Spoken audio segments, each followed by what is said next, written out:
Yeah, tagged. Oh, wait, yeah. Never mind. I did get that. I already reposted it. Jeez. All right.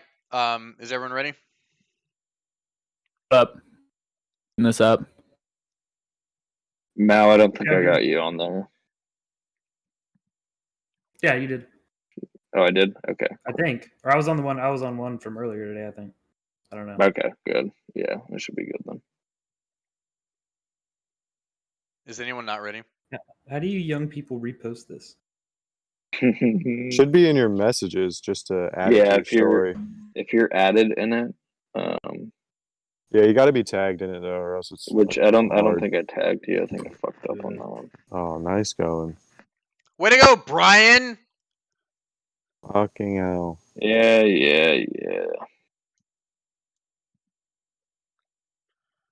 Ooh.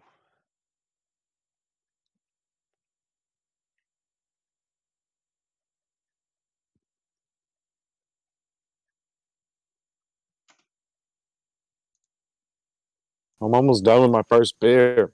Sick. The same. Alcoholism. Hey, there's a pretty good likelihood that I'm going to switch over to my phone midway through this pod because my Discord is so fucking laggy right now. I don't know if it's lagging y'all's in. How think many we other should try apps do you Zoom. open? Zoom is gay. Yeah, My close out all computer. the porn. Yeah.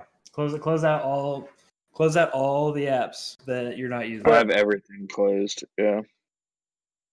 Damn, that's not good. I'm already laggy as.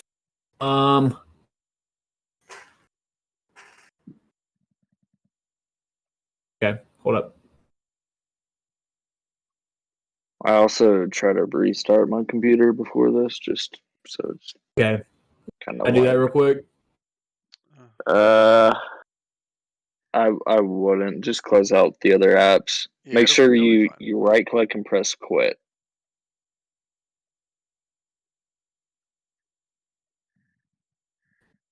What is that? And that way it stops processing them. I don't know if my computer just has issues with Discord or maybe it's just a. I mean, y'all are using Macs too, right? I'm not the only one using Mac. Yeah. I'm using like an actual desktop. Yeah. Yeah, I'm just using my phone. maybe it's my mic. I don't know. Jordan's got a freaking rig over here. Hold up.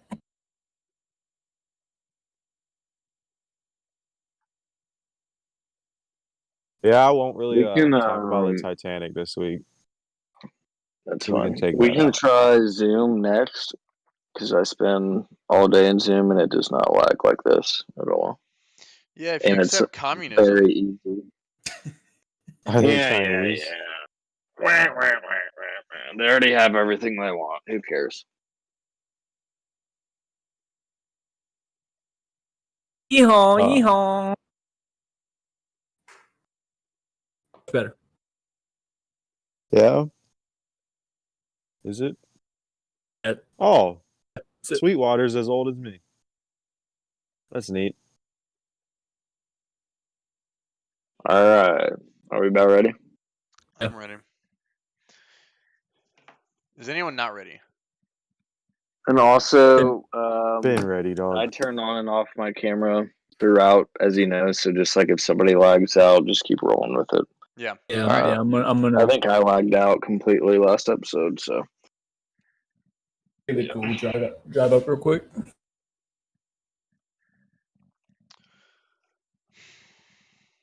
Just know that if I back out for an extended period of time, it's over my iPhone. sounds good. Is my sound okay? Like, am I going in and out consecutively? No, No, just my sounds video. fine. You're pretty good. Cool. All right, let's hit it. All right. Am I ready to start recording? And just Ready, cue dog. me up whenever the intro's done. All right. So Do I'm one gonna of start those the guys. intro and Sounds go. good. All right. 3, 2, 1. Oh wait, hold on. Why? What the fuck is going on? Why is there always a goddamn issue? Every fucking time I try this is fucking bullshit. Let out the anger now. You know, it would be funny if he was actually like recording. Just Yeah, Probably that's is. what That'd be a Clip, great intro. Need a little more lighting on you, Blake. Hey, Cameron, how about you shut the fuck up? I second that.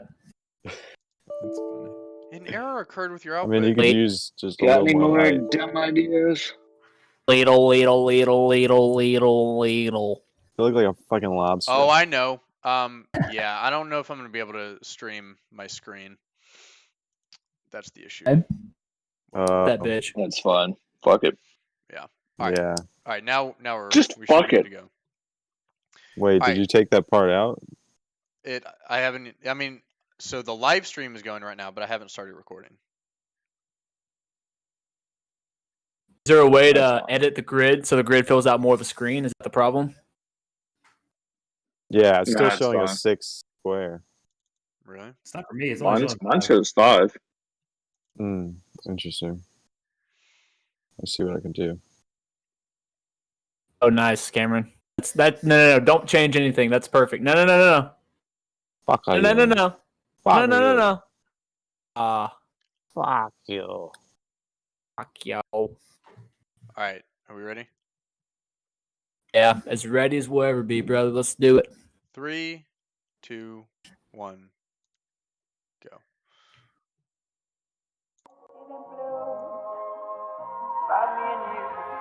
And I think to myself, what a wonderful world.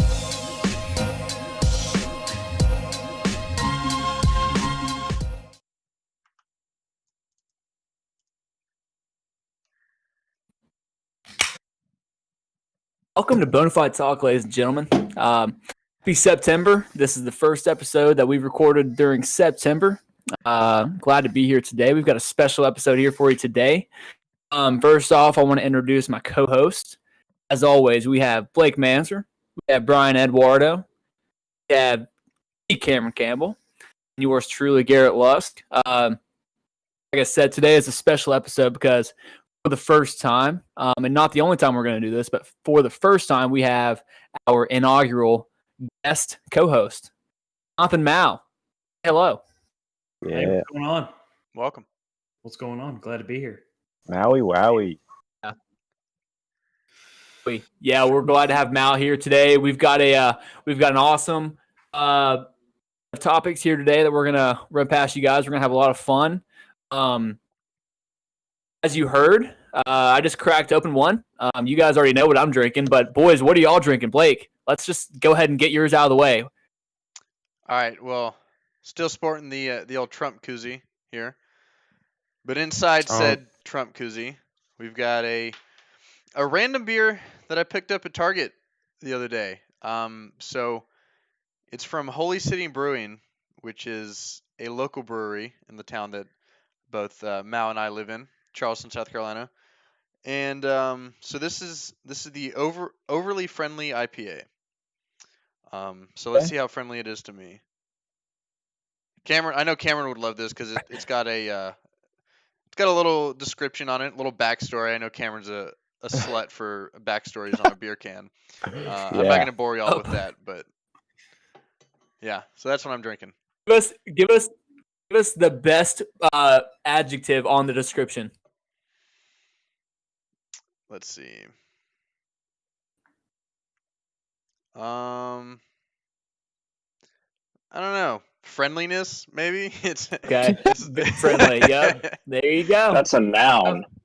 Oh, they use they say a curse word in here. I don't know if I can say it. We're on the air. we're not grammatical experts here. It's part of the Independent Craft Brewers Association, so that's what I care about. Right on. And show us your Athens-based beer that you're drinking. Just go ahead and get that out of the way. Oh, there it is. Nice. Athens, Georgia. There it is. Bebo. You guys, Nerd. craft beer. Oh gosh, Cameron. All right, my turn. It's a little Sweetwater IPA. Good go-to. I like the IPAs. Dogs. It's a good, solid choice. Jonathan. I am drinking the Superior Light Beer, Michelob Ultra. Solid Ooh, choice. nice little bitchalobe. Oh yeah. Gotta watch my Best- finger. Best. Yep. The best thing about Michelobes are the amount of nicknames. Michelobes. My personal favorite. My buddies in college and I called them Mommy Lights. Michelobes. Chickalobes. Mom beers. Moms. Period. Yeah. I mean, great nicknames to go along with that. You guys already know what I'm drinking. Another Pilsner. There we go. Great. It's just Fine. consistent. It's always That is a there. It gets the fine Pilsner job you got. done. It's not a It peanut is tonight. a fine. What? No vino tonight. Yeah, no What's up? wine. No vino. That night was dangerous, boys. Came How in you hot last midway night? through. Barely. This is a NASCAR beer kind of night, boys. But anyway, now that we've gotten that out of the way, Jonathan Mouw. Many of you know him. If you know him, you love him. Jonathan, all went to high school together. Jonathan now lives out in Charleston. He's a working man. He's very passionate. He's very argumentative. I always have great debates with Mouw about pretty much everything. So we're glad to have him on tonight. And like I said, we got a fun slate to talk about. First off, guys, today was a big day of news on Twitter. Twitter was on fire today. Social media was absolutely up in flames. Odell Beckham Jr. Odell Beckham Jr. Okay. Did anyone hear about this? I had to I have. did not. Saw a little something. Okay. Let me fill you in. Okay. So there's a podcast hosted by a bunch of hosts. Like it's called like host podcast, something crazy, something dumb. A month ago, they revealed that one of their guests had like hooked up with the entire Phoenix Suns, line up like 7 guys at one time. So they're very like controversial. Like whatever they say, it's just like excessive and it takes social media by storm. Okay. So they had a guest host on, I guess this morning, last night, whatever. Happened to be Chief Keef's baby mama. Okay. I think her name is Simp Danger or something like that. She came on today and said that Odell Beckham Jr., the former number one wide receiver for the Cleveland Browns, likes to get shitted on. Yes, his kinky thing is he likes to get pooped on. According to this chick, Just on his chest. Old Stanley Steamer right on his chest. I'm glad you brought that up. She alleges that Odell Beckham Jr. reached out to her and said, "Hey, I would like for you to fly out to Cleveland and come see me. Take a video of you taking a dump and send it to me." And then he said, apparently she sent him a video of her taking a dump, and he was all about it. And then he flew her out to Cleveland and apparently had her take a dump on him. And apparently he was all about it. Jeez. So lots of jokes were obviously this is all allegedly. You know, I take this whole story with a grain of salt. I don't know if I even believe it, but it's still funny to talk about regardless. Lots of jokes going around. Like I said, Odell Beckham was a former number 1 receiver, but now he is the number 2 receiver for the Cleveland Browns. The Cleveland Browns have been renamed by many the Cleveland Steamers. So, you know, there's all kinds of stuff floating around. I mean, why did Odell Beckham Jr. want to go to the Browns? You know, want to be a part of the Super Bowl? I don't know. Maybe. What are your thoughts? Likes poop. What has OBJ come up with a rebuttal for this accusation? I haven't seen one. Maybe he's like, Man. "All right, yeah, people know." Like I guess everybody knows. This man has got to defend himself because internet is just deciding. The court of public opinion is deciding his fate. And I don't know. Would you guys ever show your face again if this story came out? And I don't know. Yo, I bet I've there's faced this before. a portion of the internet that's defending him. Oh, he just likes what he likes. We all have our preferences. Hey man, I mean, And it's- if he actually does like getting shit on, the best thing to do is to come out and own it. I mean, just go with the flow. You know, if that's your thing, then The best thing to do is seek help. Actually, Being different. Professional- yeah. Right? help. What were you saying? I said being different these days is in, right? Hey, you're right. You're Anything right. And that's if there's not one thing mainstream. I've learned, Exactly right. If there's one thing I've learned today, it's that celebrities are just like us. They like to get shit on too, I guess. The one thing I've been waiting for all day is I've been waiting for Odell Beckham to post a tweet. If I were in this position, this is exactly what I would do. I would just go on Twitter, I'd post a tweet, and it would just be the poop emoji. And that's it. That's it. I would catch the world That on would be fire. perfect. Oh, Yeah. man. Anyway, I had to clue y'all in on that because it's just it's chaotic. That's the world of social media that we live in today. I totally did not It doesn't expect matter. that. Yeah, it does not matter if something's true. It just matters if it's interesting.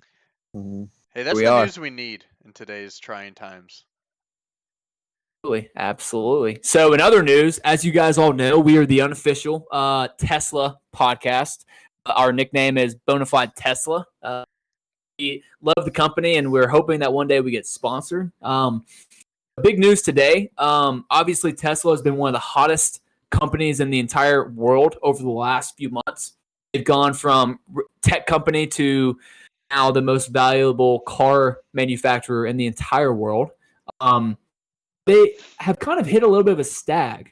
So Tesla was slated by investors and market analysts recently as being the next company to be brought into the S&P 500 index, which is a big deal because it means that you're exposed to more money from investors. Your clout increases, obviously. But it came out today that Tesla was actually left out of the party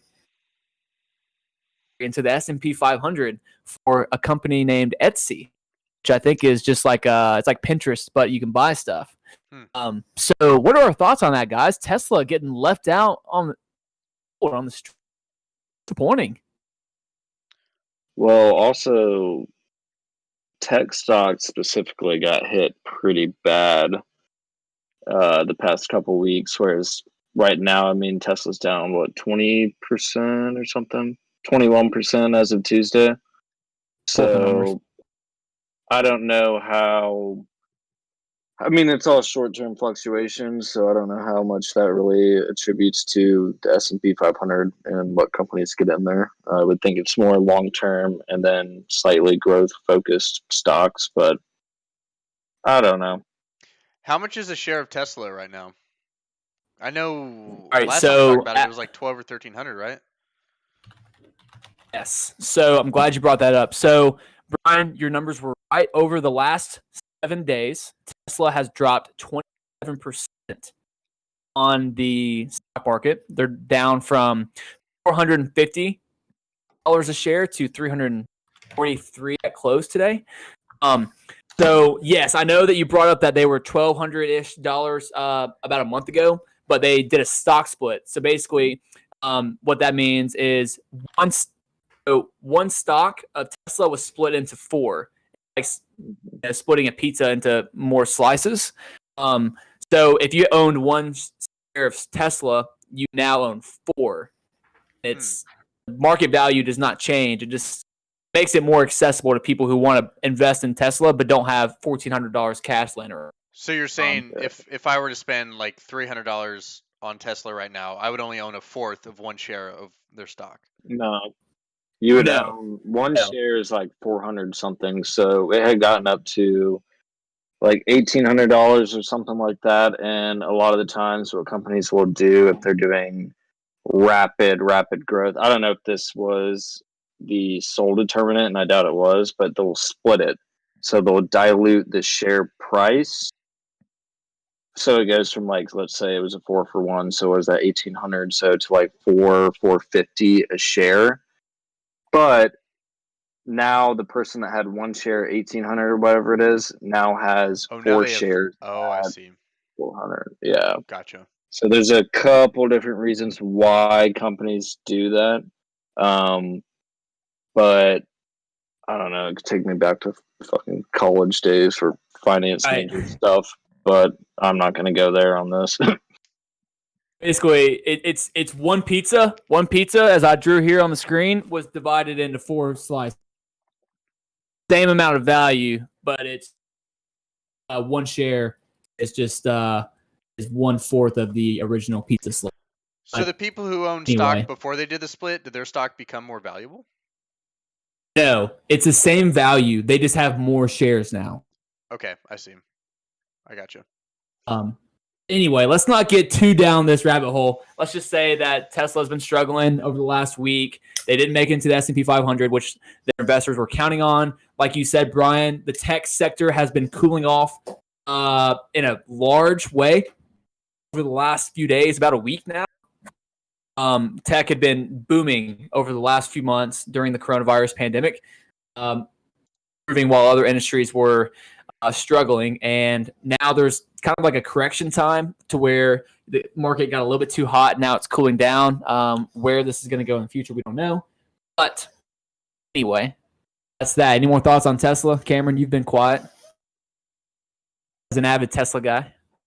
No, I'm not an avid Tesla guy, and no, I don't have much to say about that. I'm not much into stocks or anything. Is Elon Musk anyway. losing sleep?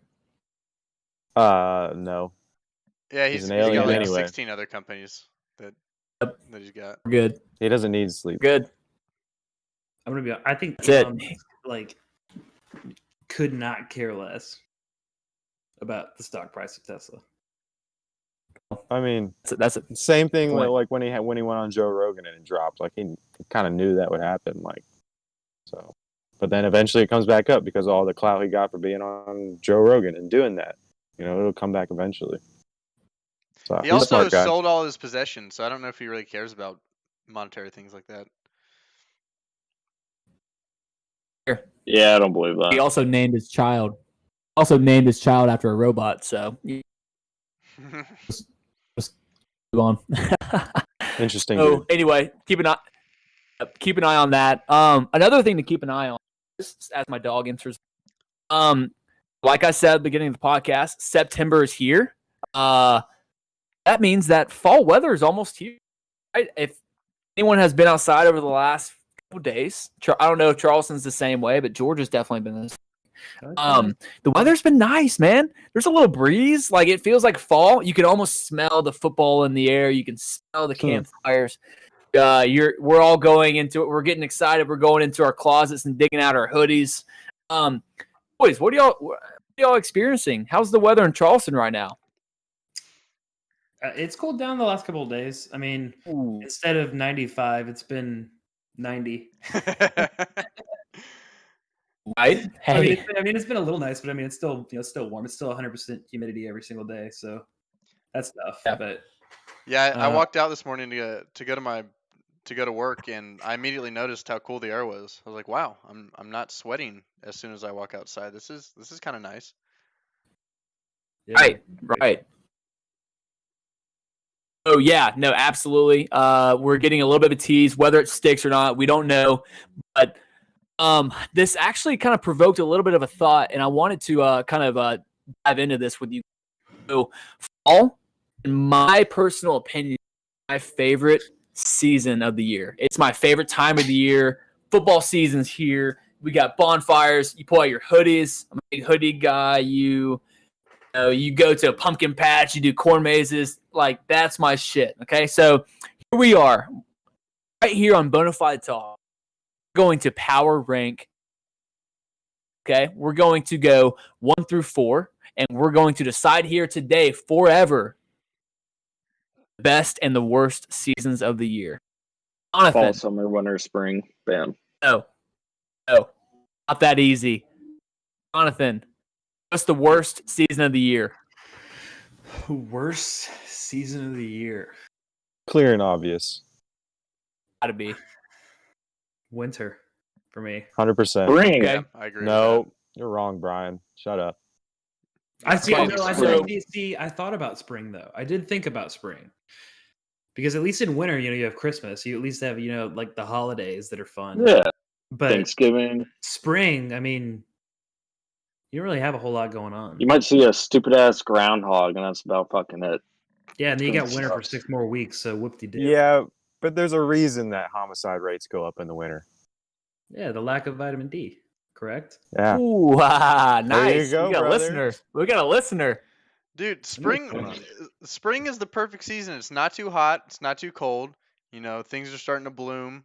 You're finally able to go out What, and you enjoy get being big outside. flowers out in the yard? Yeah, you know what? Maybe I do, Brian. Maybe I like to grab my little basket and pick some dandelions. Yeah, but what's the? It's not too hot. In the Manzer, are fall. you gonna Get that breeze? It's nice. Manzer, are you gonna say that spring is the best season? Spring is my number one season. Manzer's That a is at the fucking top of my fairy. list. Interesting. Mine goes spring, fall, summer, winter. Okay. All right. The 2 equinoxes followed by the 2 solstices. See, Such a dweeb. I'm putting summer. Real- Oh number my one. god. Real quick, I have to give a shout out to our live feed. Potts is in here and he's saying, "I'm surprised Cameron's favorite month isn't winter. It's a season that's much softer on that pasty skin." That is a good point. Everybody my catches God. back up with my skin tone during the winter. I'm not as pasty in comparison during the winter, so that is one plus. But I just fucking hate the cold, man. I don't know. I don't like it. Okay. Fucking Quick, love the cold. 2 things. Just First like off, my soul. shout out to Potts. Potts' birthday is tomorrow, so happy early birthday to Potsy. Second, okay, Yeah. think about this, boys. My favorite thing to do in the entire world is go skiing. It's my favorite thing in the world. I love to ski. I can't ski in the summer or in the fall. You can water Okay. ski. Yeah, but it's not the same. Damn it. So I'm gonna say, my opinion, worst season is summer. My birthday is in the summer. Yeah, said it. Okay. That's You're that's an idiot. traitorous. No, That's treason. I like cold weather. Call me crazy. Yeah, you're I like crazy. cold weather. I will I say like to cold be- weather too. so I I like to be in the like snow. I like spring the best, but if I had to choose between hot and cold, I would pick cold 7 days out of the week. What? Cuz Wow. when you're cold, so if you're too hot, you can only, take off so many clothes. And get in water. Well, what if you don't have water around? You can only get so cool And you're a bad human. when you're hot. But when you're cold, you can always just put on more clothes. Make a fire. You can always warm yourself up more when it's cold. What if you don't have more clothes? I accept that Or logic. Make a fire. Well, that's an Stack edge some case leaves on it. scenario, and that's not likely, Cameron.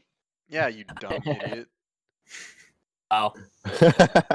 So, I mean, if I'm gonna put out a list out there, I'm gonna say summer's the worst. Then I'll go spring. Actually, no, I'm sorry. I'll go winter third. That's a hard case though because Christmas and New Year's are 2 of the best holidays of the year, and they're both in the winter. Christmas is So, only in yeah, the winter like- because it's the winter. What? You need some lights during the winter. It's a pagan holiday. It's not Jesus' actual birthday. Pagan holiday put It's in true. the winter because they lived in the north and the winter was so sad and they needed some lights. They needed some cheerfulness during the winter. Okay, I'll go. Alright, I'll go winter last. Let's just do our. Winter's the worst, dude. We all agreed that the fall is the best. Fall, winter, summer, spring. Spring, fall, summer, winter. Fall, summer, winter, spring. Okay. Spring Summer, last. summer, Wow. fall, spring, winter.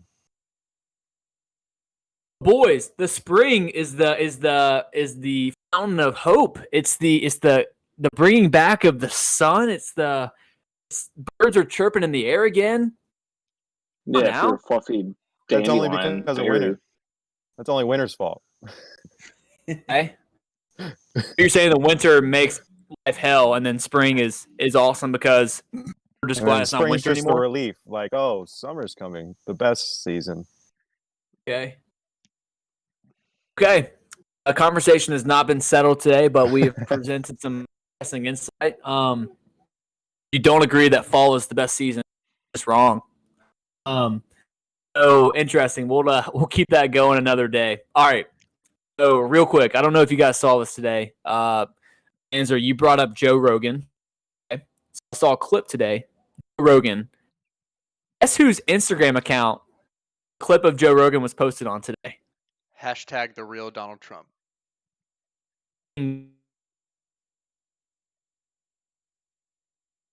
That was? I didn't see that. It was, yeah. Yeah, Donald Trump. So this isn't the first time that he's retweeted something that Joe Rogan put out. But it was from an interview that he did with Matt Taibbi, talking about how. So the analogy he made was that Joe Biden being elected president is like taking a flashlight with a dying battery on a long hike in the woods.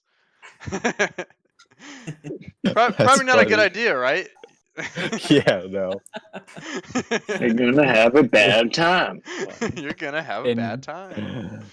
Incredible level of trolling there by Donald Trump. So, I wanted to. So last week, for all those that listened, we did an election episode. We talked a little bit about the candidates and pros and cons and what's going to be kind of the key issues in this election this year. So we have our guest host today. We have Mouw, and we want to kind of inquire his brain and kind of wrap up a few thoughts about last week's episode. Mouw and I talked a little bit about the election before we started recording today. So, speaking of Joe Biden, the dying battery of a candidate on the Democratic Party, according to Joe Rogan, let's talk a little bit about what Biden and Kamala Harris bring to the table. Mouw, you had an interesting point about the media and what their role is here with Joe Biden's campaign.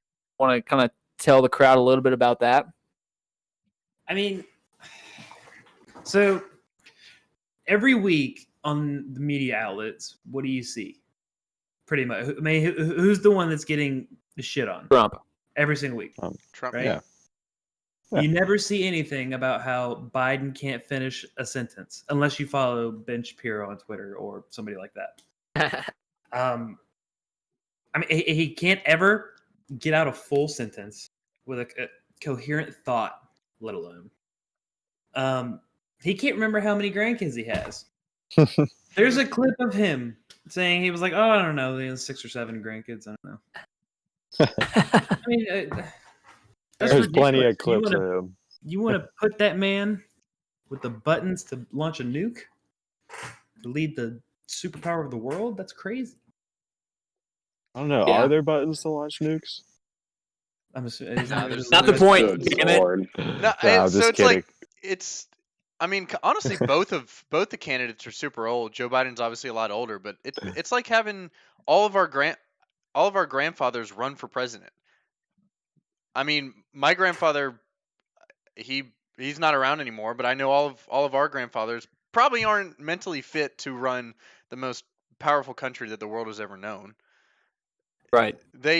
I feel like they would all rather. Well, Trump's a grandfather too. But Yeah, well, I mean, he's 74. That's too old to be. He's running this Trump is country. the exception, not the rule. Trump is the oldest candidate. For Trump, it was Reagan in his second term. And one thing that's kind of not universally known about Reagan was that during Reagan's second term, Nancy Reagan actually was kind of, for a little bit of time, the head of the union. Reagan had a lot of mental issues. He was suffering from Alzheimer's during about the second year into his second term. And he's one of my favorite presidents. But, there was a time when Nancy Reagan was kind of holding together the fiber of the country because Ronald Reagan had his bad days due to his old age. Now, one thing that you have to understand about two of these men, okay, Ronald Reagan and Joe Biden. First off, Ronald Reagan did get shot while he was president. He did get shot. That's a huge traumatic event, okay? Another large traumatic event that's not universally known about Joe Biden, and this is fact, he had 2 brain surgeries in 1988. 2 brain surgeries. I mean, listen, the doctors in 1988 that did the operation said, hey, he's got a 50% chance of survival here. Okay? He may not live through the operations, let alone there's no telling what the percentage was on long-term impact of what his health was going to be down the road. Now, I'm not a doctor. I'm not saying that, okay, this is all attributed to that brain surgery, but you just need to understand that did happen. Trump, on the other hand, and I'm not trying to be a homer. I'm just laying this out for you.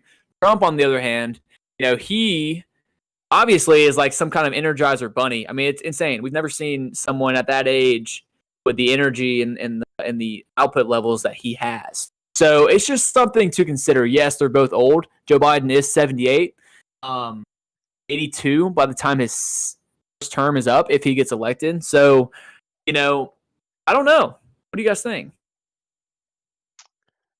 Yeah, I mean, I think both of them are too old to be running. I mean, like I said, you don't want. I don't think any of us would want our grandfathers running for president. Pick some random 78-year-old off the street. Probably not going to be someone who's fully capable of running a country full of 360 million people or whatever it's at now. Right. You Yeah, probably I want get someone that. like mid 60s at the oldest. I would say 65 retirement age. It's probably the oldest you'd want in there. But to play devil's advocate, I mean, what's to say Trump at 70 with his wealth and access to healthcare and resources is less healthy than some 50-year-old that's been chain smoking cigs? I think there's a degree of tenure and pedigree it takes to get to where he's at, and you can't really say, oh, he's 74, he's too old with modern medicine, he shouldn't be president. I don't think you can discredit it based on age.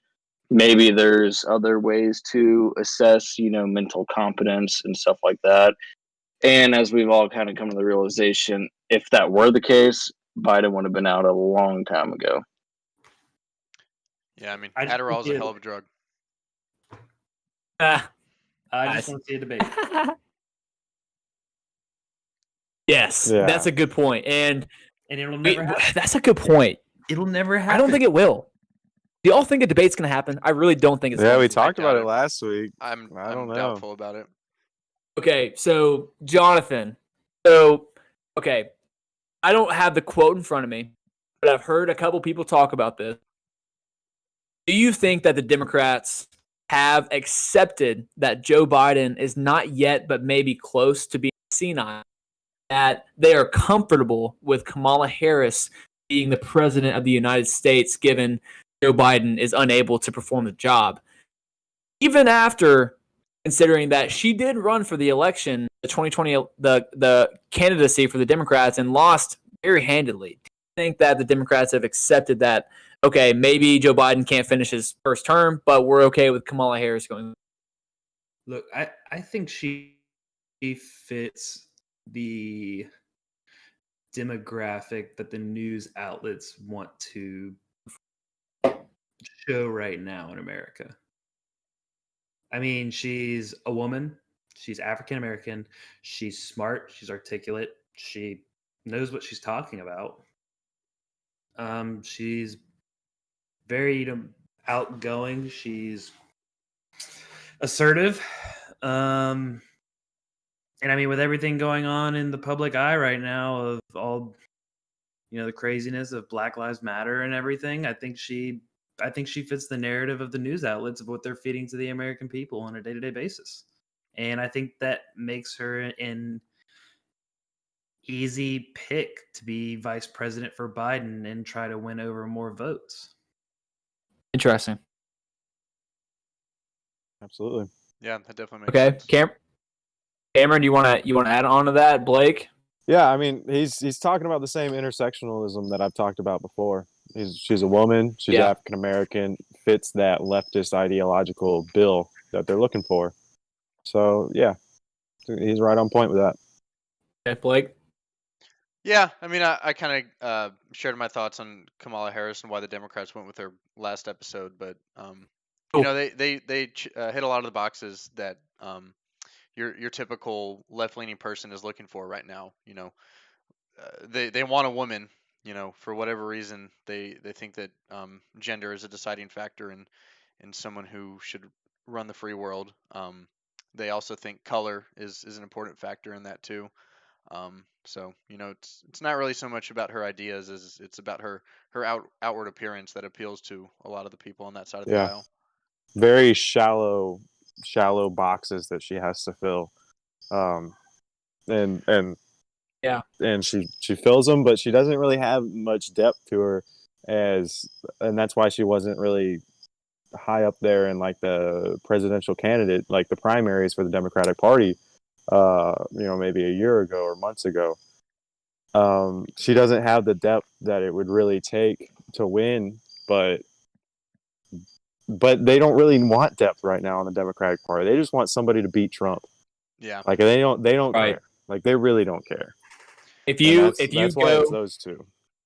if you go to the Joe Biden page, which I encourage you to go to both Joe Biden and Donald J. Trump's presidential pages to look at their, look at their stances, look at what they're running on, to formulate an opinion for yourself on what candidate you think supports the things that you prioritize going into this election. But if you go to Joe Biden's page, the first thing that pops up is it says help Joe beat Trump. It doesn't say help Joe win the election. It says help Joe beat Trump. And it encourages you to donate money, etc. So, yeah, I think you're spot on there. So, here's what I really want to touch on today. Okay, we talked extensively about the election last episode. We're not going to get too deep into it today. But here's what I want to talk about. Al and I had an interesting conversation about this. Jonathan, what is the outlook of America going to look like after the election on November 4th? Okay. Obviously, 2020 has been a tumultuous year. A roller coaster of emotions, a roller coaster of obviously there's a ton of things happening in our country right now. We need to be more divided than ever. People think that the election is more important now than it ever has been in U.S. history. So no matter who gets elected, are we going to be able to unite and come together? Is the violence going to continue, or are Americans going to be able to come together and unite on the basis of being Americans, or are we just going to continue to find out how we differ opposed to coming together on how we agree? I think regardless of who wins, it's only going to get worse. Okay. For a little while. Biden wins. The riots continue. Social justice is pressed. Still, I think the same thing day to day. Trump wins, and I don't know if I'd want to be in a big city. Mhm.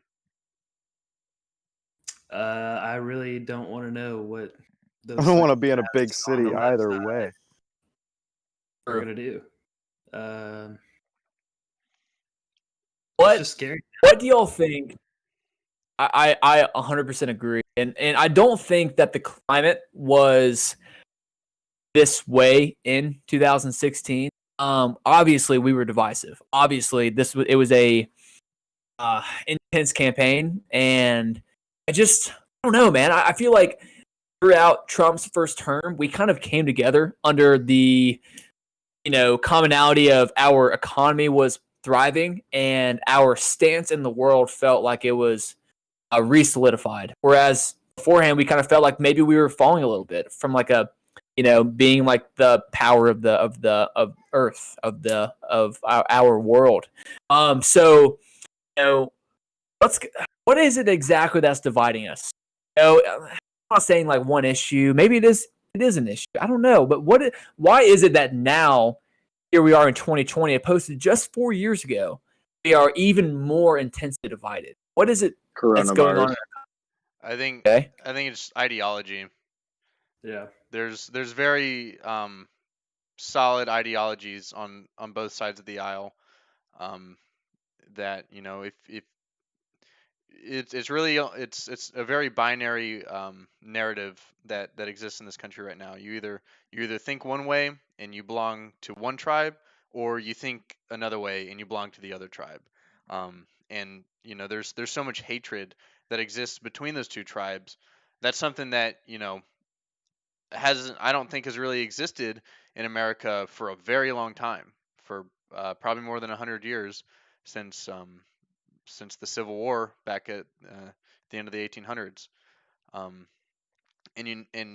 there's one side, just we're at both sides really. They think that their ideology is right.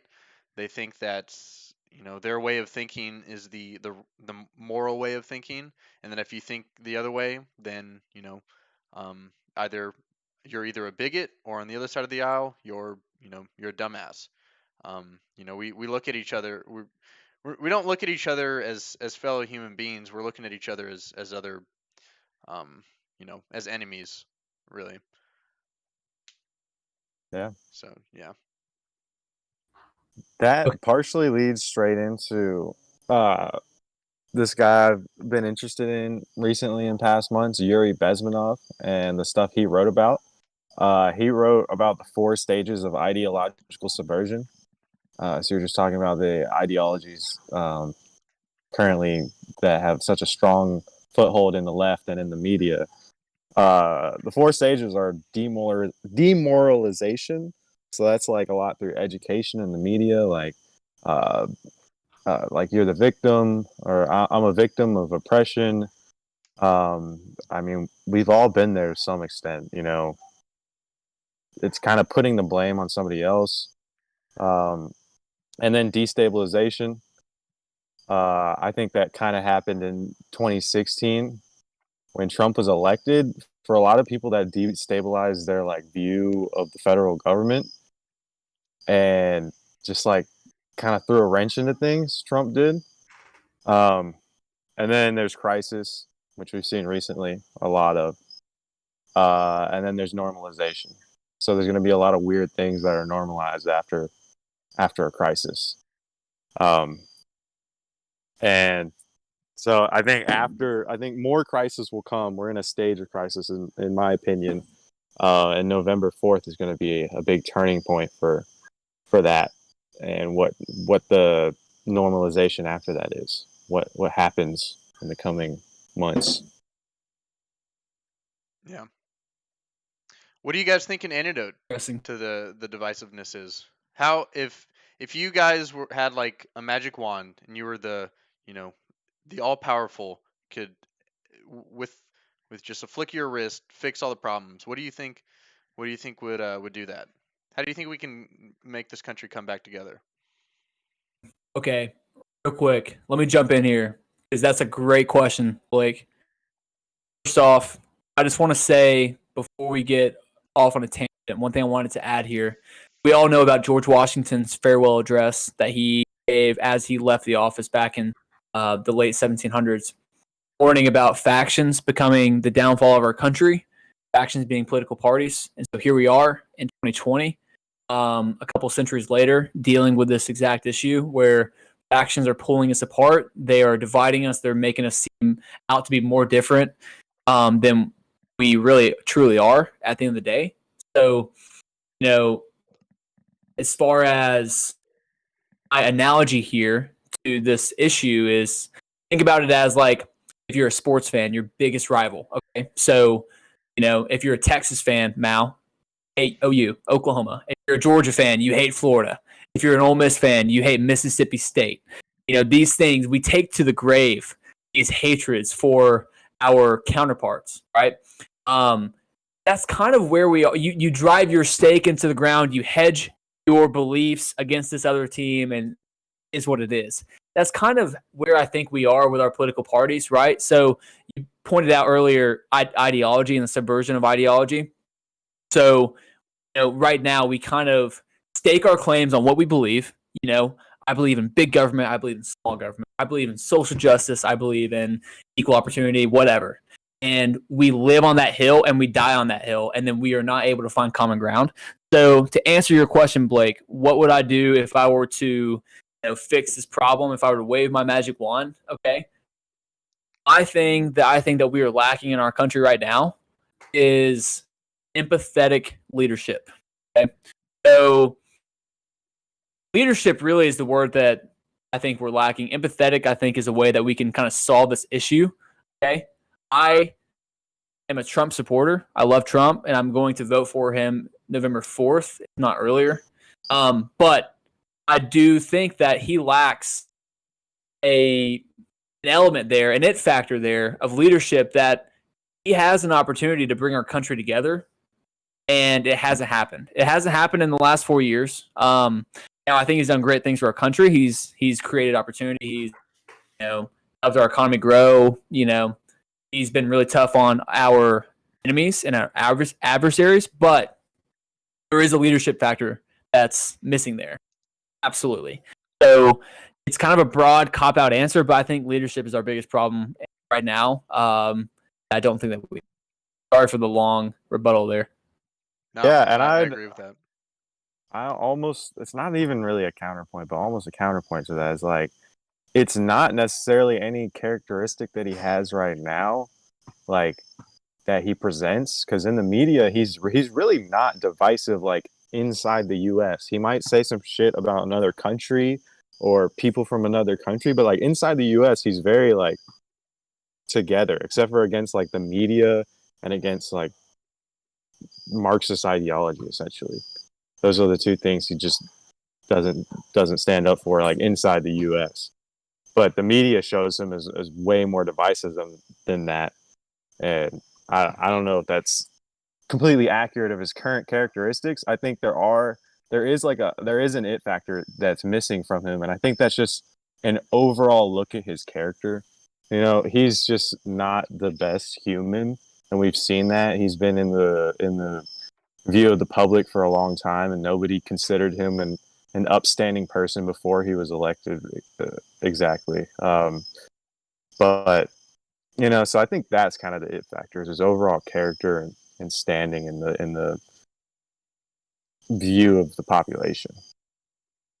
Yep. Yeah. You know, I think that's what like someone like Barack Obama brought. Like he was just somebody that had that like seemingly moral compass or what, I don't know. Like he said everything right, very articulate. He didn't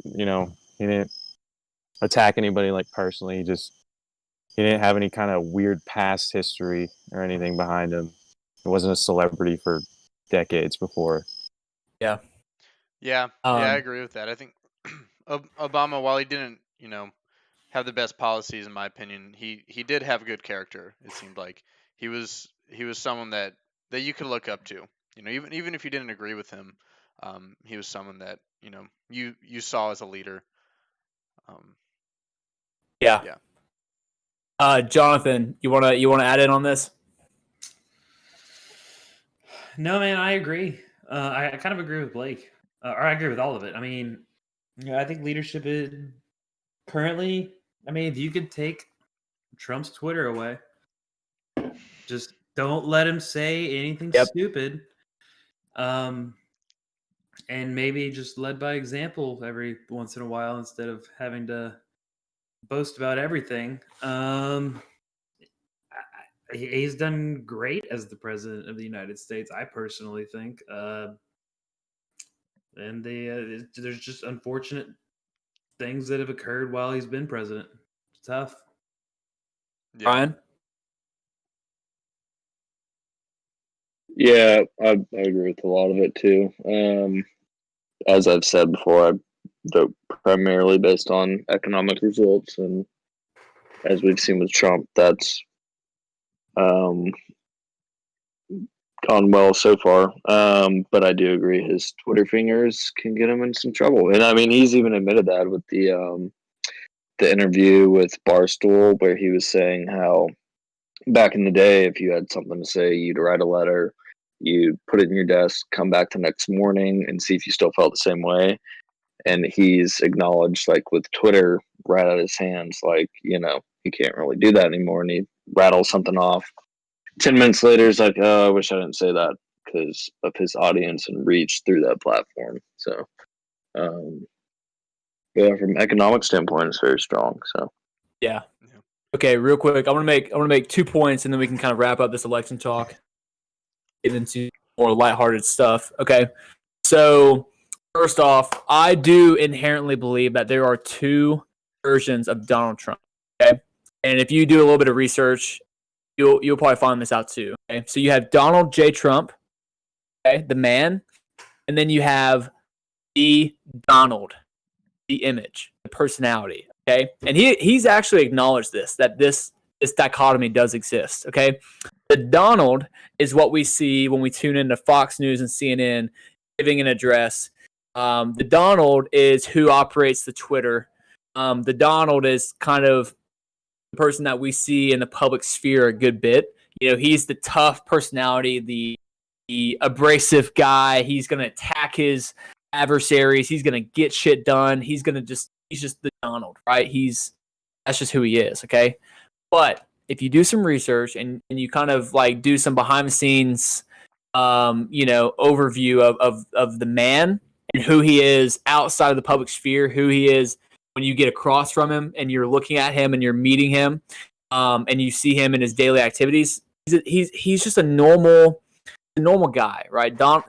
Trump has always been somebody who's been able to win over a conference room. He's been able to win over people across from him, make deals, etc. So I do think that like this persona that he's built throughout the last few decades, branding himself, is a hyperbole of who he actually is. I do think that he has good character, like you mentioned, Cameron. I do inherently believe that he is a man of character and of principle, but he does have this persona that he portrays to the media that people either come to love or to despise. And then second, I forgot what my second point was. Oh, sorry, Twitter. Okay, so real quick, Twitter, yes, he posts dumbass shit. You can argue against it or for it, but the Twitter, my thing is, okay, so obviously I feel like all five of us here distrust the media. Trump tweeting his thoughts takes the middleman out of that, and it gives us the message from the president directly. He is a man. He ran on the concept of man of the people, right? And he kind of reiterates that by tweeting because he's telling you what he thinks, what's going on, his message. 1-to-1. There's no middleman there. The media is not able to take his message out of context and then spread it to the people. Does that make sense? Like, yeah. I respect that at the same time that I like understand that it's a problem. Right. If that makes sense. Can I share something real quick? Because I didn't really say my thoughts on what I do with that magic wand. So I definitely agree with that. I think it's good to have a more streamlined communication between the leader of our country and the people. Something that a platform that we all use. But I don't know if we should necessarily look up to the president as someone who should guide cultural change, as someone who should while I think it's an important inherent quality in a leader, something like just having good character, someone that you can look up to. That's something we all want. We all grow up with someone like that in our lives, but I don't think we should really look to the president as someone who should steer cultural change. I think that should be something that falls upon us. I think that we need to focus on what we can do as an individual to help our own lives. And if everyone focuses on themselves and how they can, make change in their own life, benefit the people's lives around them, then that's going to have a compounding effect on the whole country. And so if I had a magic wand, something that I think would help heal this country is to help people understand that your ideas aren't your own. Your ideas don't make you who you are. You, like so many people, especially in today's age, cling on to their ideas and make that a part of their identity. And that's part of what that's part of what amplifies the tribalism that we're seeing right now. But if you're more open to other ideas on the other side of the aisle, something, everyone comes from a different experience, so everyone's going to have their own unique view on things. And so if we can just realize that we don't own our ideas, they're just something that fluctuates and changes, just like waves on the ocean, then I think we'll be able to see each other in a better light. Wow, that's very well said. Yeah, that's awesome. I think I've never heard it put that way about owning your ideas. So that's really cool. I think that's a great way to put it, and I think a lot of people need to do that and understand. So we'll wrap this up. Obviously, politics are a very passionate discussion. We just wanted to kind of talk about this and put you guys in. Hopefully you enjoyed that. Now, everyone else, the future of gaming is on tap here, guys. We are the gaming experts. Blake is dabbing because he knows he's excited about this topic. So, motherfucker. Yep.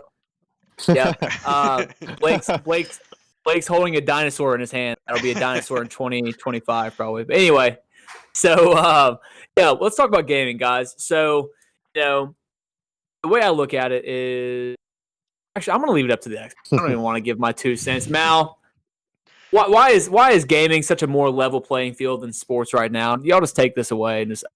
I'm not gonna pretend to be an expert on gaming, but I mean, when you look at like what so how many people are born with the ability to throw a baseball 95 miles an hour? Right, it's not many. Not many. Most of those guys in the major leagues, they have God-given talent.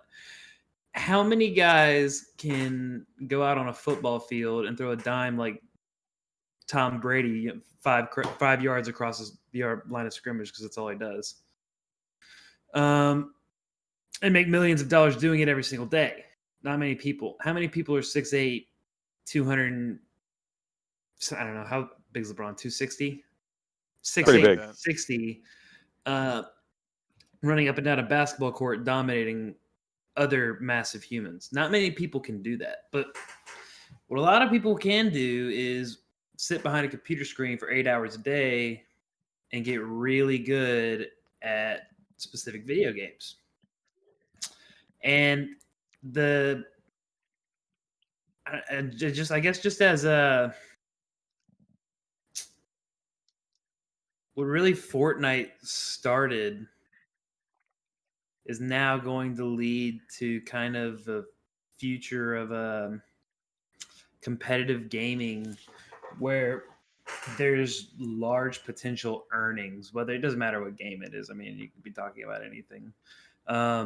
Whatever the popular game is at the time, there could be large potential earnings in that game. So people are going to dedicate, 8 to 10 hours, 12 hours a day to being good at said video game rather than sports. And I think that's going to become a lot more prevalent as time goes on here and games start getting better and better and technology starts becoming more enticing as things develop. Yeah, and honestly, streamers, like popular streamers, have kind of like almost become as popular as like some of the most popular athletes that you see on ESPN, right? I mean, some of these guys, Ninja, Nick Merckx, all these guys have become as idolized as some of these top athletes like you just, Blake. My question to you and everyone else here is, yes, gaming, esports are becoming huge, and I'd like for y'all to kind of give some more insight on the impact of esports. But is gaming is sitting in front of a screen, a monitor for 8 hours a day, like Jonathan mentioned, is that healthy for people, or should we encourage our youth to get out and play sports? Let's talk a little bit about that. So I think the key there is striking a balance. Obviously, sitting in front of a computer screen for 8 hours a day isn't going to be good for you. That's not good for your posture. Sitting down, that's just not physically good for you. I know playing video games helps problem or tunes your brain to becoming more sharp. It helps your problem solving ability, and it's engaging. It's fun. It's a good way to relieve stress. But doing anything for 8 hours a day isn't healthy. So I don't know if we should. So yes, I think we should encourage the youth in this country to play video games, but educate them on the dangers of what can happen if you do it for too long. You're gonna become fat. You're gonna become physically unhealthy. But it's like I know all. So me and Mouw live up here in Charleston. We see each other occasionally, but the main way that I connect with you guys is through this podcast and over Xbox Live. It's a good way to just hang out and talk to you guys. Which when we can't do that in person. So I think there's a lot of benefits in something as powerful as gaming, but there's definitely some drawbacks as well that people need to be aware of. I think a big part of it that I'm very pro on is obviously like growing up, we played a lot and have like a lot of funny memories. Like Blake the other day when you had deja vu to Modern Warfare 3, you calling in a care package and it landing on top of me and killing my ass right when I spawned. Like stuff like that. But like for the kids that aren't, all-star football, footballers and basketball and Like me, whatever right? you have. Yeah. Like the holistic athlete Garrett Lusk, you know. The kids that aren't Oh, that God. and don't want to do that, don't want to show up for wrestling practice at 6 a.m. and run sprints, you know. They have this avenue that they can pursue and still be social now because of how normalized it's become. Whereas beforehand, you know, parents would be like, "Oh, you're playing too much Xbox. Like, what are you doing? You're not doing anything with your life."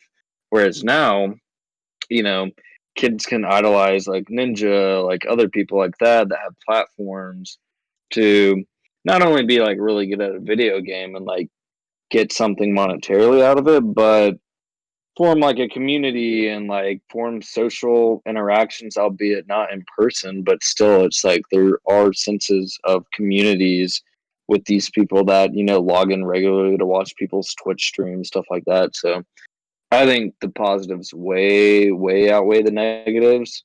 You know, like Blake said, sitting or really doing anything for 8 hours straight is not good for you, but just buy a sit stand desk and you're good, you know.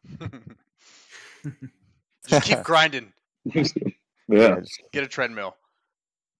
I don't know. You see most of these streamers, and a lot of those guys are actually in pretty decent shape. Like they take care of themselves. They have that balance where, you know, they stream maybe 4 or 5 hours a day, and then they're off, you know, outside, enjoying the sun, not cooped up inside. So Yeah, fair.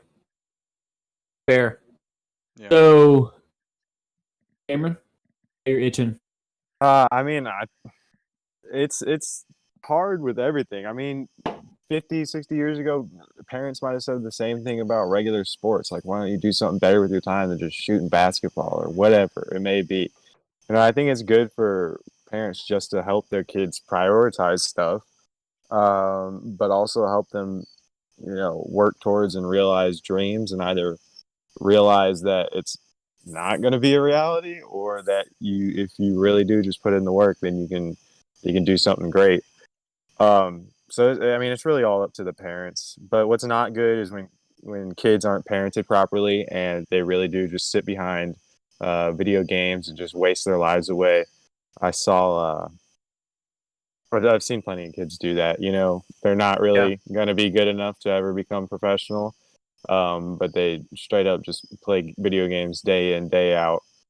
I remember this kid.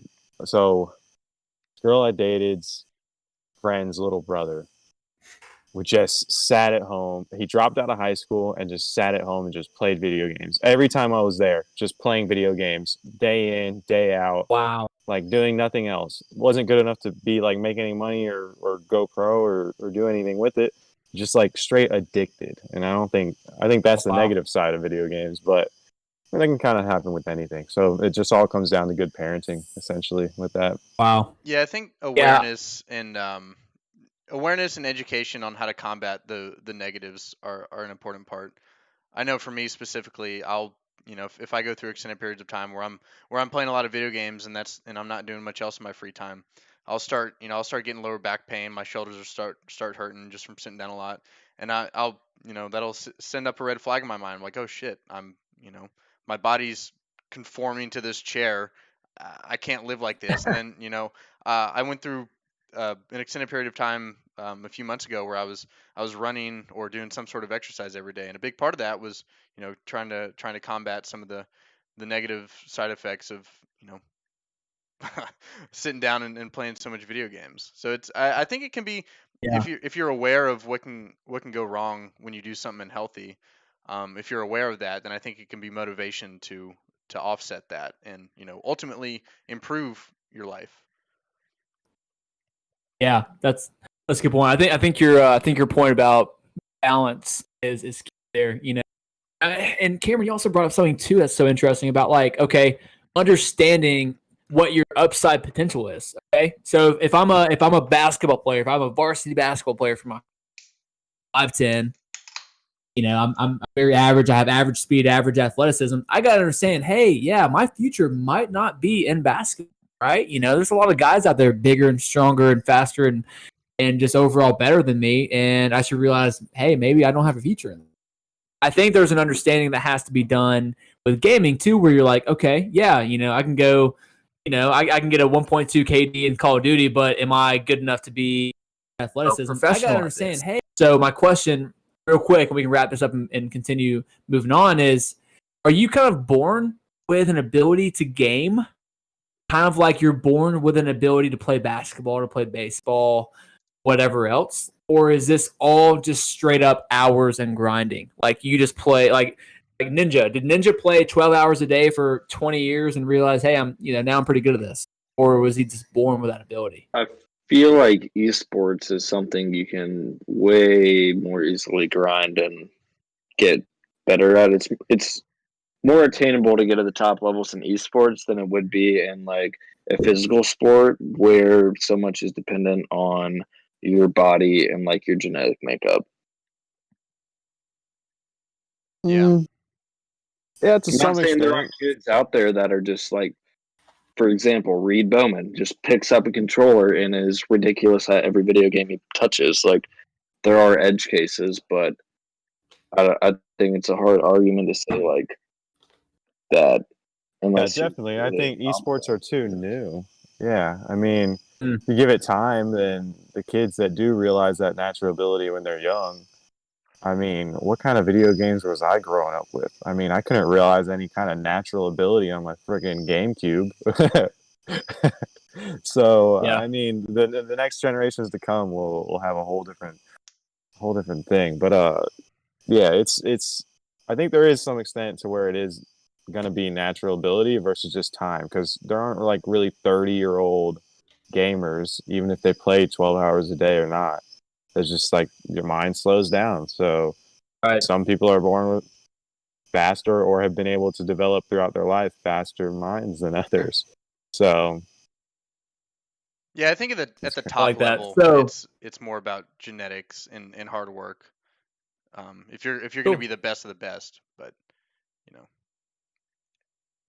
yeah, hence why they become professionals, right? There's a content creation aspect there, like an entertainment, like some of these guys, Nick Merckx, yeah, Ninja, they're entertaining. Well, People want to tune in, listen, but they're also yeah, good. streamers don't have to be the best of the best. They Not don't at have to all. They just have to be entertaining. That's You just have true. to Yeah. you just have to grab people's attention. I mean, Yeah. Yeah. Tim the Tap Man, In horrible terms, at every video game, but he's hysterical. he's great. I love him. I love that. also, I mean, if you break it down in terms of like, I don't know, performance based, KD's, I don't know, competitive Call of Duty playing, like, you don't really see like them practicing where they probably are in lobbies, like, private matches, practicing their aim or, focusing on one thing in the map and practicing getting their aim down and aiming at it in like a split second. Like you don't see them streaming the foundational skills, like Yeah. baseball, like people are hitting balls off the tee, focusing on, their swing. It's the same thing with professional Call of Duty players that you don't really see publicized. They're doing the basic foundations and getting laser quick at those. And they have all the best gear, the can or the scuff controllers if they do controller based, or the computers, like they have that stuff lasered in, and you don't see that. Yeah. So future. So y'all. Yeah. Good points, guys. So future of gaming. Okay. Yes, we can probably all agree that the numbers for amount of kids, amount of people in lobbies is going to increase over the coming generations. What are they going to be playing on? 2020 is going to be an interesting year. This holiday season, a lot of people are going to be making decisions on, what their next couple of years are going to be like from a gaming perspective. Okay, you're going to have to decide this Christmas: do I want a PlayStation? Do I want an Xbox?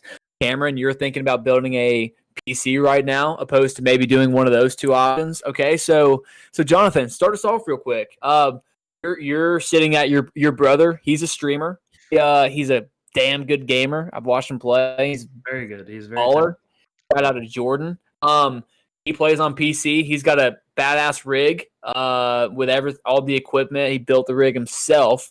So, Mhm. Jonathan, what's of consoles, man. What are we looking at here over the next couple of years? What do you think people are going to decide here in 20 with this big decision coming up? I think the Xbox and the PS5 that are coming out, you're looking at a small version of what a computer can be. They're trying to make them as powerful as PCs, but it's difficult to do. In my opinion, a PC will always be better. Is it more expensive? Initially, yes. When you initially have to buy all the parts. If you bought all the parts for a PC, that would equal what the parts were in the Xbox Series X or the PlayStation 5. It would probably cost more to build the PC than it would be to buy the Xbox and PS5. It would. It'd be about twice as expensive. Yeah. But if you actually put the money into building a PC, you only have to upgrade those parts every so often. I mean, and it's all dependent upon, how serious of a gamer you actually are, right? I mean, you're coming home from work and you're trying to blow off steam, get an Xbox or a PS5. Yes, well said. If you actually want to, maybe compete at a little bit higher of a level, I would 100% look at buying a PC or building a PC. Yeah, I agree with that. I think hardware for PCs accelerates so much faster than it does for something like PlayStation or Xbox. If anyone follows, the whole PC world, Nvidia just announced their new lineup of graphics cards, and back when Xbox and PlayStation 5 were first announcing things, they were touting it as something that would be comparable with the current, in quotes, current technology of PCs. But Nvidia just made their announcement, and all their graphics cards are like at least 30% faster at the very bottom of the heap, 30% faster than anything that Xbox and PlayStation 5 are going to come out with. And they do, these big graphics card companies like Nvidia or AMD, or on the CPU side, Intel, they come out with a new lineup every single year, whereas Xbox and PlayStation 5 or Xbox and PlayStation, they come out with something every 5 to 7 years. I personally think, though, that this the current generation, or the upcoming generation of consoles, is going to be the last generation of consoles that we see before we dive headfirst into VR. I think it's going to be a lot more. It's going to be a lot less centered around hardware gaming, and more in the virtual realm, using virtual machines to game. Yeah, that's an interesting point.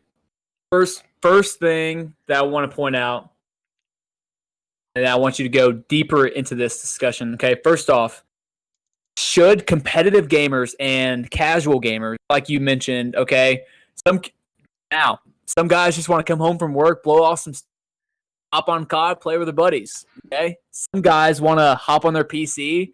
They want to stream and be competitive and try and sweat and get after it.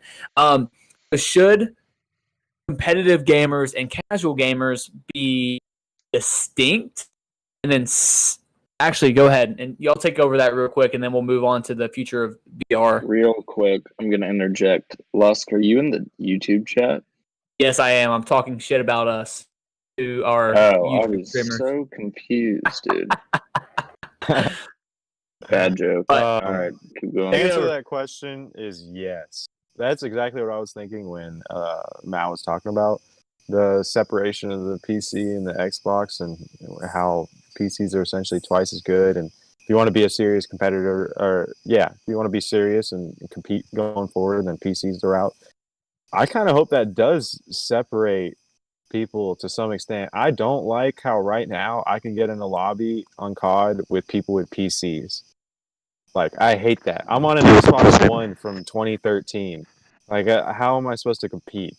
But I have to try. Like, I wish there was more of a distinction between like the people just casually gaming. I just bought a console to casually game versus the people that are like investing a whole lot of time and money in like serious PC gaming. Like, I don't want to play against them. Are you saying you want equal outcome in the gaming space? No. Hey. Oh shit. That's funny. That's awesome.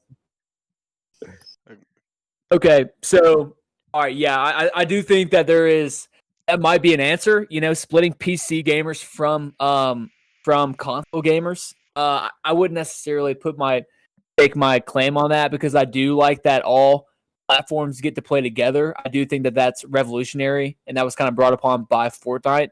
So, I don't know. That's a tough one. But real quick, and then we'll close up the gaming segment. Let's talk about VR. So you talked about VR being the future of gaming. I think we all can agree on that. But what's the timeline? Like, how close are we to being able to have a virtual reality setup in our homes where we can play together? Where all five of us can hop into a Call of Duty lobby and we can stand there with our headsets and act like we're running through, or whatever the virtual reality future is. Like, how far are we from that technology? I'm a novice at this. I want to hear the experts tell me. So, if you Google search it and you click on the first link that pops up, like I did, and then write a bunch of notes down, it'll tell you that actually by 2022, investment into what it's called is mixed reality, which is a hybrid of augmented reality and virtual reality. Two different things. Virtual reality is when the entire environment is constructed through images and sounds, etc., is completely artificial. So it's all graphics. Augmented reality is when our own world becomes the framework within you put objects or images, such as like Pokemon Go. That would be augmented reality, not virtual reality. Mixed reality is when you are unable to distinguish the difference between what's actually happening in the real world and in the headset. Huh. Sounds And sketchy. supposedly by 2022 there will be $18 billion invested into this total, 21-fold what it is today, supposedly. And they will be developed by then. They will be developing 8K headsets. And if you could potentially integrate it with AI and somehow 5G comes into this, I don't know. It sounds pretty skeptical. You'd be able to connect larger amounts of people with immense graphics that would be real to you and I if you were wearing a headset. Like Ready Player One type shit. Yes. So what's the difference between that and virtual reality, though? Virtual reality, you can still distinguish that everything is digital. So you're Right, saying there's- that like the virtual reality just isn't good enough to be to look as good as mixed reality would? Like you can Yes. tell that it's like a cartoon character versus like if I were in mixed reality, I would think that I'm actually like talking to you guys in this podcast. Correct. Might Okay. like scan what is in the real reality, like, and make it virtual, like not actually augmented, but completely digital, but you can't really tell the difference. Like, say Okay. I was wearing a headset right now, and there's like sensors on the outside of it. It like in the headset, it would show me my phone and everybody on it, but it would be digitally, made there, right? Not actually y'all. Huh. And Right? Does that make sense? Kind of. yeah. It's So it interesting. confused the shit out of you. It's interesting. What's the point of that? It's not enjoyable. Give me a fucking anxiety attack every day. Well, actually, if you didn't want to use it for entertainment purposes, you could use it to train surgeons. Interesting. You could use it to train the military. You could use it to what else did I write down here? There's a lot of You stuff. could live in a really Medicine. shitty house, but make it look really nice. Yeah, you could. Don't lie. So what if virtual reality caught up to the point where it was indistinguishable from regular reality? Would it be considered mixed reality at that point? That's a confusing question. Like, ask it one more time. So I'll say this. So like right now, if you put on a VR headset, like an Oculus or like an HTC Vive, you can tell that you're in like a video game. Yeah, the guy, the graphics aren't great. It's right. They're yeah, still like working on it. It's still improving. Right. Yeah, but so what if they improve it? Or what if the improvement reaches a point where the graphics are so good that it's indistinguishable from like the reality that we all experience every day? Would that still be considered virtual reality, or would that jump categories to become like mixed reality? That's difficult to say because I feel like when you add augmented reality with virtual reality, say you're actually taking like the real world, something that you see every single day, and combining the two allows you to, I guess, mess with the graphics in a way that it looks real. In virtual reality, if you don't ever mix like what you're trying to portray, you're just trying to make it up, like digitally build it rather than just take it and use it because it's already exists, right? Right. I feel like mixed reality would be easier to further develop than virtual reality would by itself. Gotcha. Yeah. Because virtual, what you're saying, is a ground-up development where you're fundamentally changing like the view. So you have the VR headsets to where you're seeing whole new things. Whereas mixed, you're incorporating your day-to-day like surroundings, like Pokemon Go. Yep. So would that be through a virtual reality headset, or would that be like a whole new thing, a whole new apparatus? No, it would be through a headset. It could be your glasses. It would be completely through a headset. That'd be cool. And they talked about integrating it with AI as well. That's dangerous. Be a lot of accidental homicides. Yeah, there would probably be a good bit. That could be dangerous. But yeah, fuck that shit. It'd be interesting. Yeah, that was insane. It would definitely be real quick, I just want to shout out our YouTube live viewers. The chat has been just absolutely off the wall. I asked the question to the live chatters. I said, "Hey, power rank the co-hosts on their handsomeness." Oh Garrett my Potts god! Garrett Potts has given his 2, and he's the only contributor so far. And he says Brian's first, and everyone else is dead last. Get fucking wrecked, you idiots. There's the verdict right there. Connor Manzer, this one.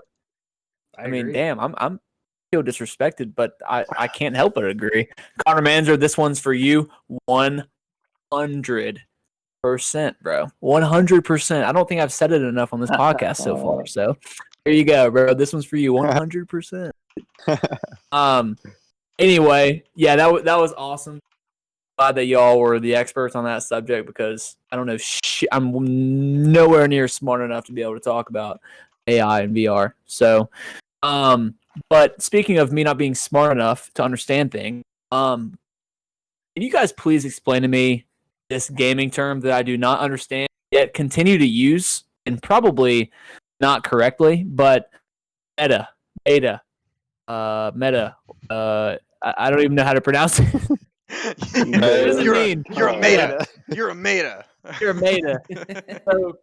Toe meta. Meta. What? Yep. meta. What does meta mean, Jonathan? Can you do this for us? Meta is just kind of like what's what's the most of well it depends. So what kind of game are you talking about here when you speak of meta?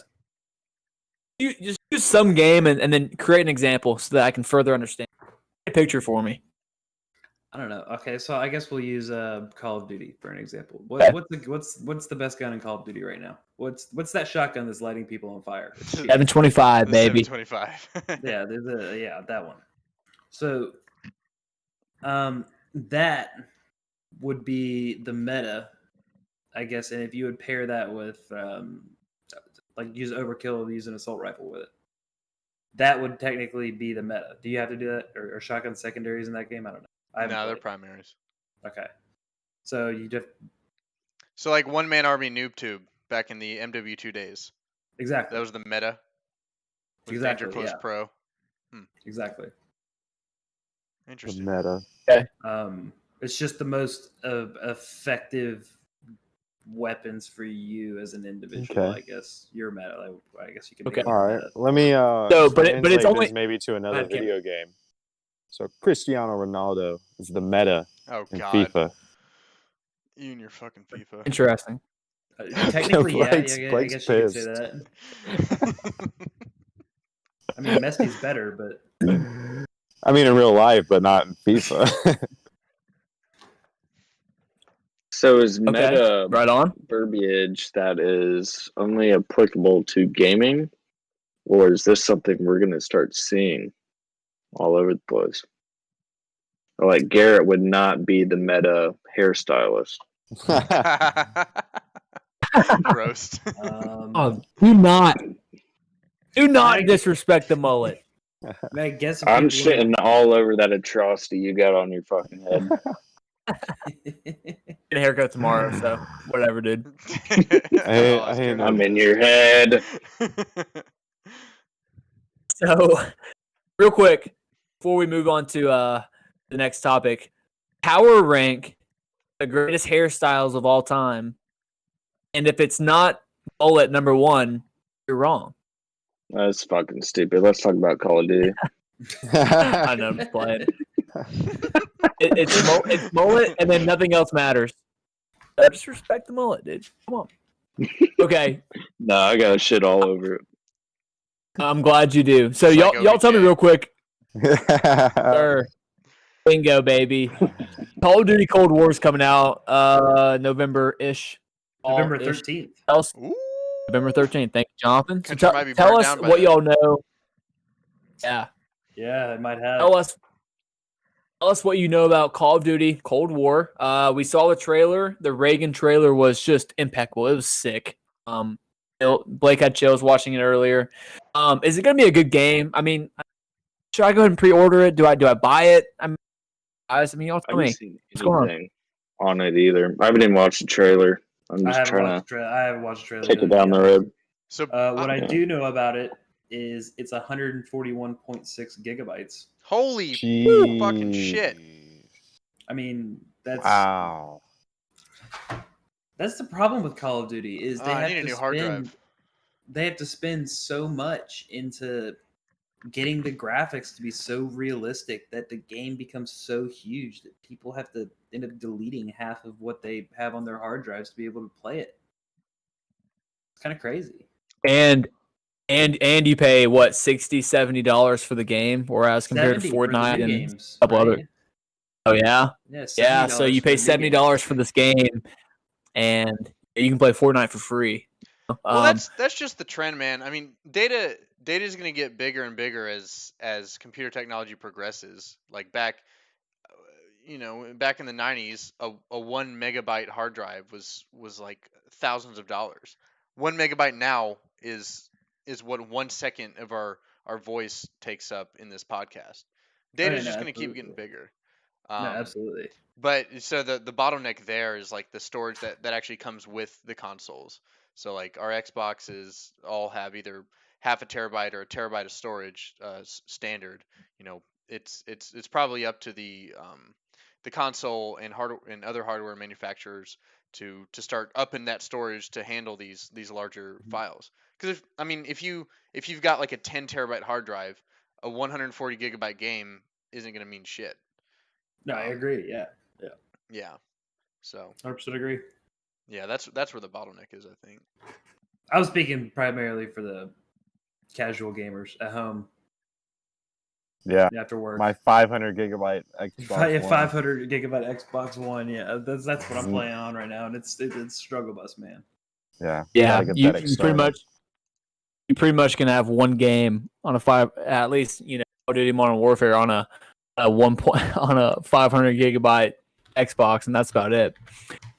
So are there any like unique features to this new Call of Duty? I read a little bit today. It looks like there's going to be a Warzone feature, a Warzone type feature on this Call of Duty. Battle Royales have not left the popularity of gaming. They're going to continue on. So do y'all know anything specifically about this game? So there hasn't been a whole lot of stuff announced about this game. It's still pretty early on in what we're learning. That multiplayer trailer just came out like a week or two ago. I know they're coming out not the multiplayer, but the reveal trailer. But the multiplayer trailer is coming out tomorrow. What I did hear though, I don't remember where I heard it from, but I think what they're gonna do is they're gonna carry Warzone over into the new Call of Duty Cold War. Okay. So they're just gonna. That's not gonna be like a Modern Warfare only thing. I think they're gonna transition that and tailor it to the whole Cold War theme of this new Call of Duty. On. What I do. Okay, so one last thing. What I do think is exciting about this Call of Duty is I don't know how many of y'all played Black Ops last decade. To start off, 2010 Call of Duty Black Ops came out. Now, I guess not really to start off the decade, but 10 years later we got Call of Duty Cold War, which is kind of taking the torch from Black Ops 10 years ago and running with it. I think that's going to be a cool, throwback to the roots. Call of Duty went through a little hiatus there with the jetpacks going into the future. Everyone hated that. Now, with Modern Warfare, we kind of took a step back to more current times, and now we're going back to another interesting era when at the end of the Vietnam War and at the height of the Cold War era, where as we've all learned through our history classes and stuff, the Cold War was a very very interesting, also a very shady time in world history. America made its dominance, or after World War II, we kind of established ourselves on the world stage. Russia propped themselves up too. China was kind of lurking in the background. So that's all interesting to me, at least. I think it's interesting to a lot of other people as well. What do the numbers mean, Mason? Yeah. There's a little bit of undercover conspiracy stuff involved in the Cold War.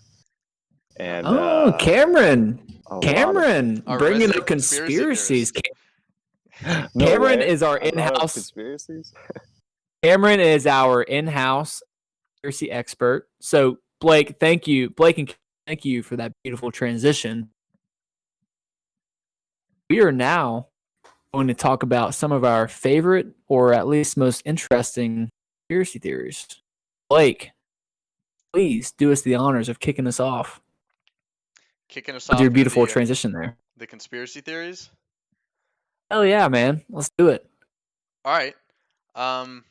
So there's quite a few here that I think need addressing, but to start us off, I don't think we're quite done yet with the birds aren't real topic. I know I had my own opinion. Garrett, you kind of took an opposite opinion, saying that birds are real, when I personally think that the government is using them to control us Americans with those stupid flapping wings and their chirping voices. But we never got Mouw's take on whether or not birds are real. All right, what do you think, Mouw? I don't think the government cares that much. Well, then you're fucking controlled, man.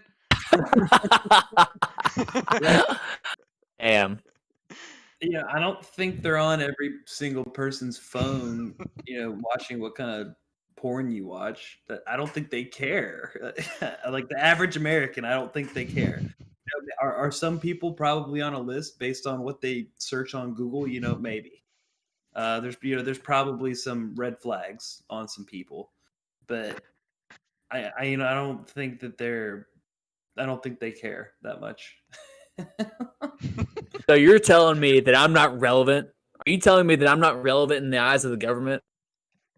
I'm telling you that Memphis is the Paris of the West. Oh, Roast. Huh? okay. What does that mean? Oh, have you not seen the video? Uh-oh. Oh, Oh, so it's the guy. He's being interviewed. I think it's on some television show in Nashville. I think. And this guy is talking about how he believes that legitimately that birds aren't real. He goes on this news station and talks about this, and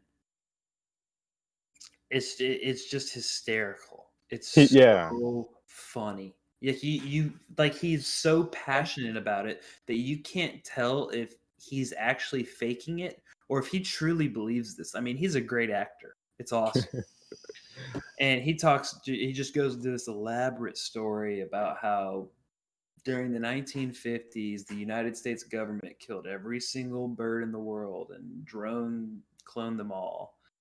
And in the 70s, some person came to Memphis and called it the Paris of the West. I'm not really sure how that fits into the story, but he said it and it was funny. God. I've been to Memphis many times. I can assure you it's not a Paris of the West.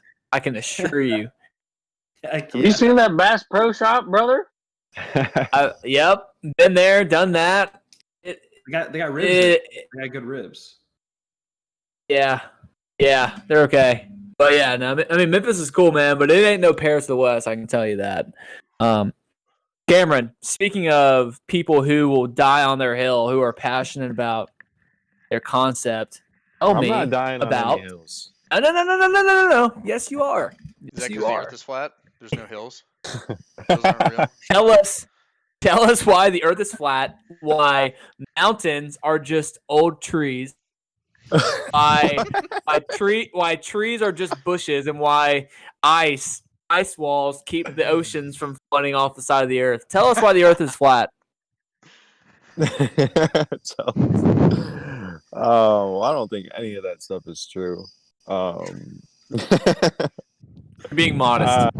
No, but I question a lot about what's told about what's above us, and what we're on.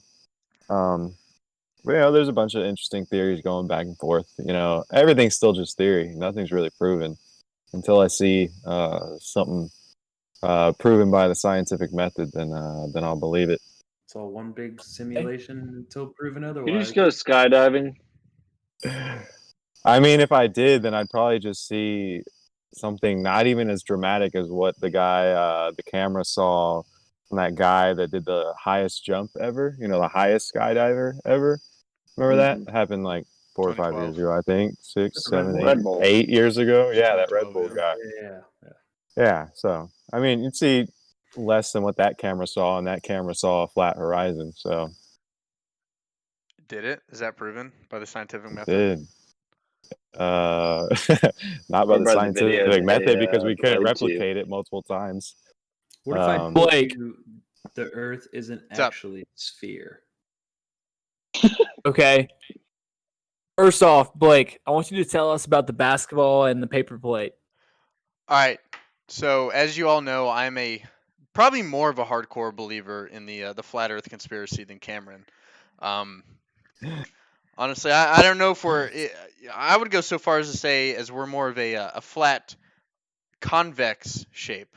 We're not even flat. We're just I don't know what I'm going with that. Just Well, you're a convex at flat mean earther or concave. anti-round Earth. No.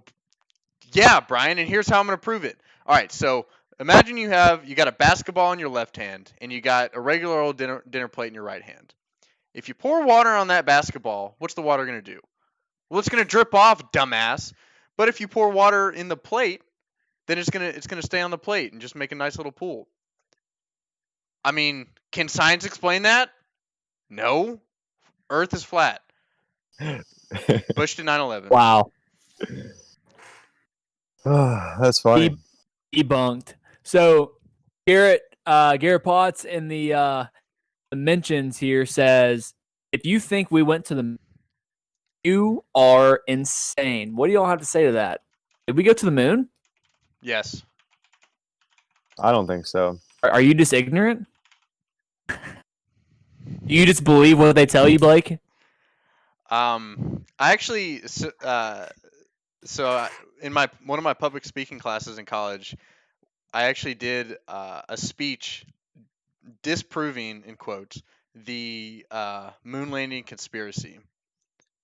Okay. Taking some of the main arguments from the people who don't believe that we went to the moon and arguing against them. So the main ones there are that in all the photos that you see on the moon, there's no stars in the background. That's a big question for people. Damn, I honestly don't remember the other 2 points. I just remember the stars in the background was one big one.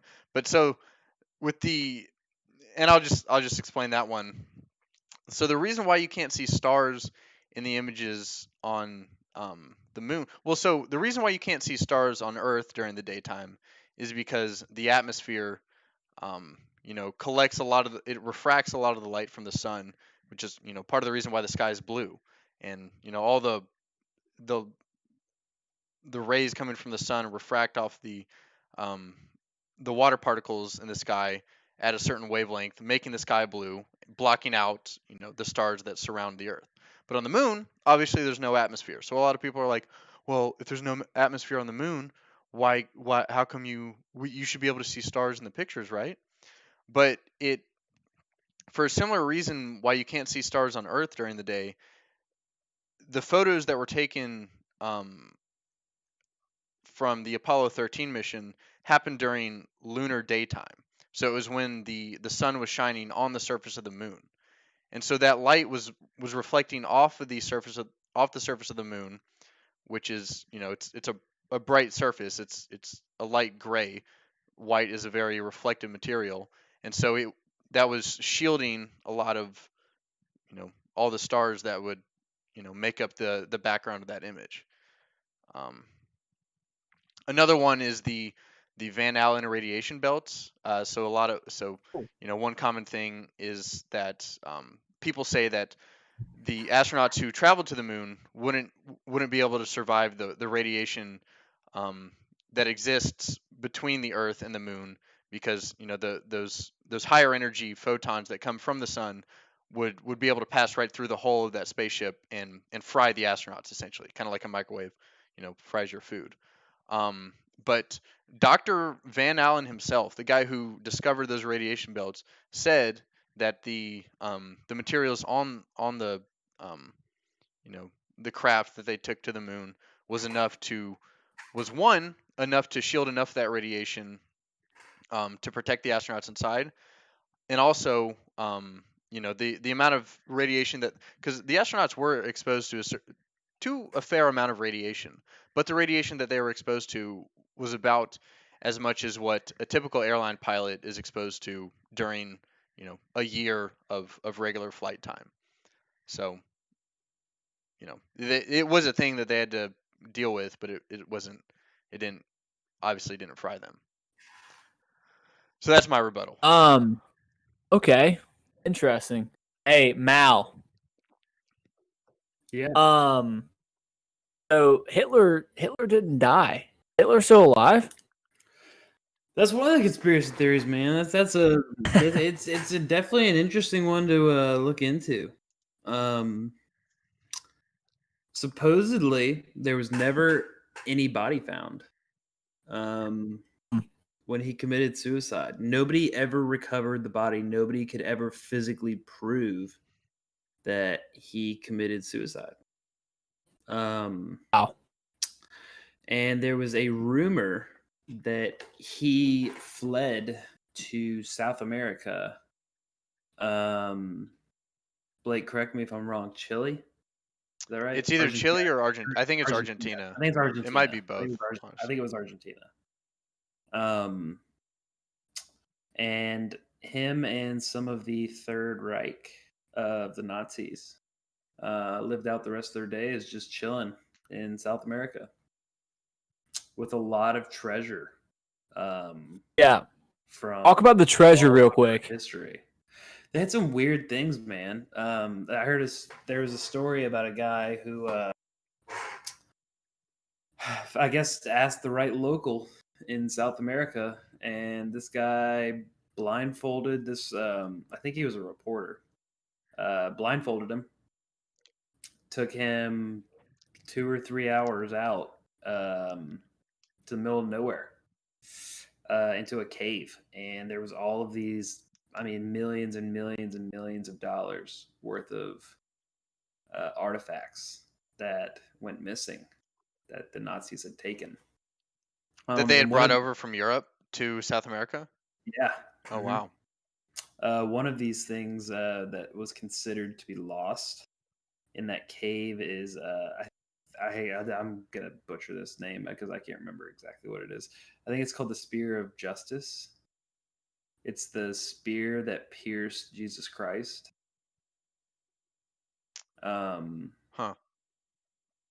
Is supposedly among those artifacts. Wow. Interesting. Yeah, it is known that they took a lot of stuff, and it is known that a bunch of Nazis lived out their lives in Argentina. Who knows if Hitler was one of them? Yeah, we don't really have the resources to tell that. Yeah, so one thing that Makes you definitely is known that's not conspiracy is something known as Operation Paperclip, which is essentially after the end of World War II, the United States and Russia split up a lot of the top Nazi scientists at the time. So I think like 1/3 of them went to Russia to help kickstart their space program, while the rest of them came to the U.S. To help kickstart our space program. Werner von Braun, who was the head of NASA, talking about the moon, the head of NASA during the Apollo missions, was an established Nazi. He was one of Hitler's top men, and some of you may or may not know that the Nazis had some of the most advanced technology at the time, especially in terms of their rockets and other aircraft. They were extremely technologically advanced at the time, which is part of the reason why they were such a powerful army and so difficult to beat. But those Nazis who escaped or who were able to flee,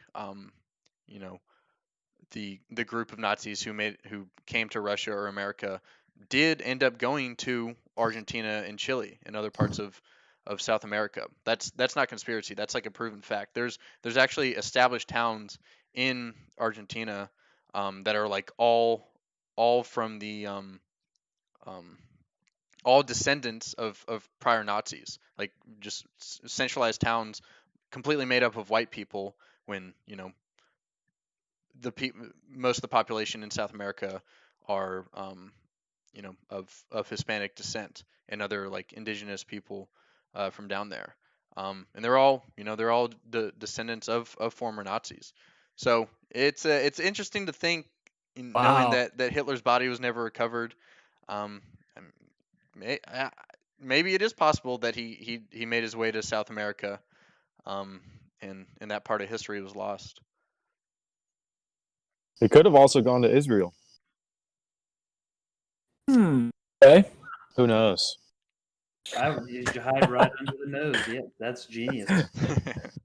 Oh, wow. So, could somebody explain to me? I'm purely ignorant to this, but what is the Bohemian Grove?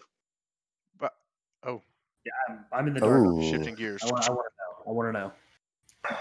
I keep thinking Bohemian Rhapsody, but I know it's not that. Yeah, essentially it's like a club for the elites, almost like a weird ritualistic, almost like fraternity, You know, I don't know if anybody else has like pledged for. I mean, I know Brian and Garrett. I don't know if you ever did Mouw pledge for a fraternity, and it's kind of weird and ritualistic. Yeah, there And definitely is. yeah, and so people have created all kinds of groups like that, and Bohemian Grove is just one of those for the elites that was uncovered by the popular Alex Jones from Infowars. He wasn't the first to talk about them, but he got a very famous video that's online of one of the rituals or ceremonies in front of damn, I forget the name, but it's like this massive Moloch? owl. Yeah, Moloch, Moloch, the owl god. the owl god. Yep.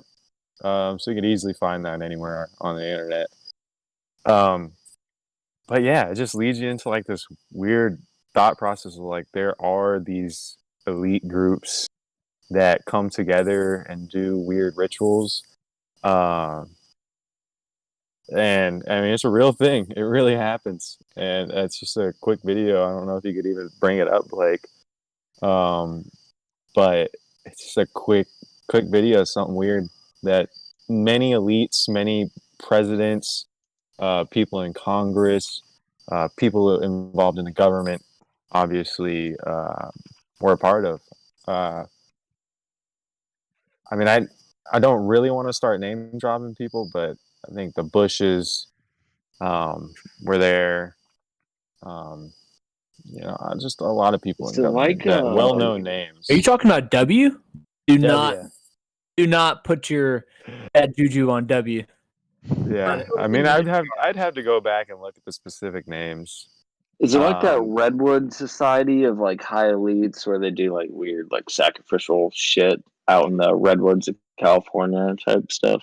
yeah, Yeah, I think that's exactly it. So the yeah, video that Cameron's talking about that Alex Jones recorded, before he took that video, Bohemian Grove was just uh, it was just speculation for the most part. There was no real proof about it, but he actually got video recording of it, and it's one of those things that went from conspiracy to actual fact, which oftentimes happens. And now a lot of the speculation behind what goes on at Bohemian Grove. Now, obviously, that's a lot of that is conspiracy because it's most of it is just left up to speculation.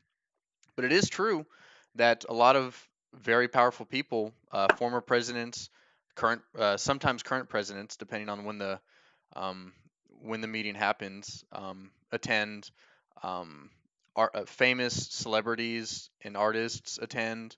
Um, top level bankers attend. It's what it seems like, kind of like a boys' club, like a retreat to spend a weekend in the woods, talking about something.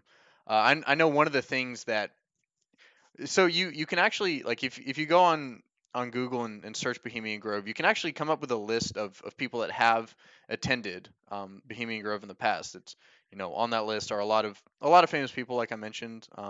Some other notable former presidents include Richard Nixon. I know Ronald Reagan has attended before, and they dress up like druids. They dress up in robes and worship a giant 40-foot tall statue of an owl, and that owl is supposed to be, What? yeah. This isn't like there's actual, there's, there's they actually do this. They worship a giant stone owl, who's supposed to be Moloch, the owl god. And one of the things that's shown in the video that Alex Jones actually revealed, is them burning. I'm trying to think of the word. It's it's essentially, there's a specific term for it, but it's like an offering to this giant 40-foot statue. That's it's probably just like a bunch of sticks and maybe some other valuable items that they decide to offer up to Moloch. But it's a retreat for the elites essentially. What they talk Wow. about there is up to speculation and conjecture, but it's definitely This interesting. this is this is kind of represented in House of Cards, I believe. It is, yes, exactly. Very yeah. yeah, very interesting. I have not seen the video on Alex Jones, but I'll have to check that out. Interesting, fellas. Yeah, it's kind of a There's definitely it's an introduction to, like I said, a lot of the weird rituals and stuff that elites do. Another person, I don't want to talk about her too much and what she does, but another person to look into would be Marina Abramovich. She does these weird dinners for elites and stuff, the Clintons and other powerful Hollywood people, called spirit cookings, where they'll like eat bodies that look like human bodies but aren't actually, or something like that. Allegedly, who knows? But What about the club yeah, where you get in a just coffin and everyone gets in a circle and jizzes on the coffin? Is that like Jesus Christ. Christ. All right, Cameron, you're Ew. going there. We know you want to talk about it. Adrenochrome. No. I am drawing the line here. I will not have this we'll get nonsense in my kicked off podcast. YouTube for that. I will not have this nonsense. No, look up anybody that's interested in this stuff. Look up Marina Abramovich and then Adrenochrome if you're really interested. Oh man. But we won't talk too much All right. more about that. Here's my last conspiracy theory, and I'll let you guys. I want us all to kind of close out on our last thoughts, but my conspiracy theory that I inherently believe, I'll take this to my grave. Blake Manzer is a figure of my imagination. He does not exist. He is he's a part of the Illuminati. He's a simulation. He's not physical. Go listen to Levi's first couple episodes of his podcast. All the facts you need. Planet 11. I'm an Go alien. check it out on Spotify. Okay, for the plug. All right. Let's go one by one. Let's go ahead and wrap up this podcast. I want to hear y'all's closing thoughts. Blake, would you please take us off with your closing thoughts for the podcast today? Something you want to just wrap up before we close it off? Something I want to wrap up. I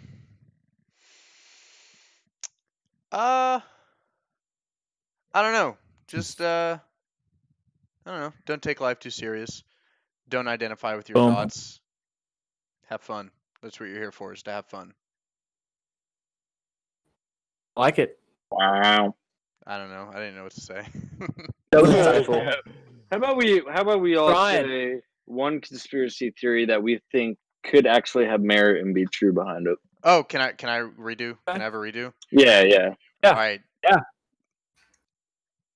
Aliens manipulated lower hominids on Earth to breed humans, and that's where all the religious stories come from. Boom. That's where we come from. We're alien Interesting. hybrids. All right. Does that also simultaneously mean that you're an atheist? No. It almost does. Wow. That. Wow. No. It's close. That's a whole- Definitionally, I think it's close. That's a whole separate Wow. conversation. It is. All Definitely. right. I'm Get on too the deep, but opposite that's side of the interesting. spectrum. The almost Okay. complete opposite conspiracy. The idea of aliens has been faked, and there will be a fake alien invasion. Okay. So wait, who's going to be doing the faking then? Who knows? People who know about the Earth being flat. People with virtual and augmented reality. Not going to be anybody I could name. It's the You actual know, aliens. it's the most powerful people in the world. Okay. How about this? How about this one? Brian? Do me last. I'm still trying to solidify which one. How about this? The Rothschilds. Bum bum bum. What about them?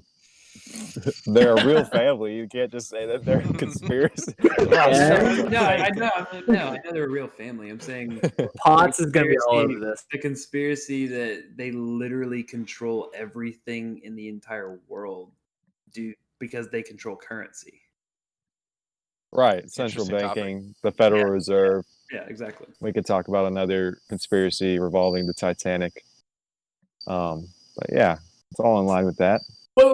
Wait. I'm sorry. I need some more details, real quick. Just real quick. How exactly is it that the Rothschilds control currency?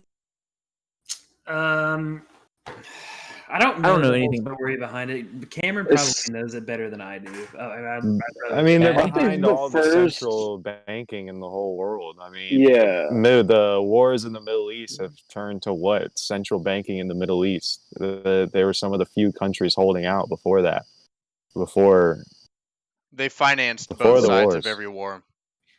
Yeah. In Weren't essentially they like a huge, like a first huge holding company to where like it was a family that amassed great wealth, but then funneled it all into banking. mm-hmm. Yeah, they started in Or England. kind of Or loosely. France. Yeah. yeah. England or France. hmm So they basically control the currency of the world. Therefore, they have all the power of the world. They control what happens. And they've done something very bad with the currency and created a lot of usury and debt. Almost Going the whole off economy that- is debt based. So mine is kind of similar to that. I don't think there's any like gold bricks in the Fed or whatever. I think it's all just it's all cloud based now. It's just numbers in a bank account. I don't think there's any physical merit. Wait, No. that's your conspiracy? I thought that was true already. Yeah, isn't that Yo. actually what it I is? thought that was actually true. I And the don't. scariest, I mean, it essentially is. But it's based on They haven't it come is out and based on said something, it. and it's our debt. It's Yeah, it is based you on as a debt. person. It's based on our working capability as Well, a population. it's actually based on oil. That's the oil dollar. I love that we hand paper to each other and all universally accepted as money. Yeah. Yeah. Yeah. There's this funny Okay. bit in That Rick to me and is just Morty. so weird. There's this funny scene in Rick and Morty where Rick just takes the currency of like the whole universe, the intergalactic federation or whatever, and turns the currency from a 1 to a 0 because it didn't mean anything before, and so everyone freaks out and they're like, "Why am I doing this? I'm not getting paid for it. My money means nothing," and they all just start killing each other, and the whole society breaks down. All right, Garrett. Okay, take real it quick. home. Wait. What do you think? What's the better animated series here, South Park or Rick and Morty?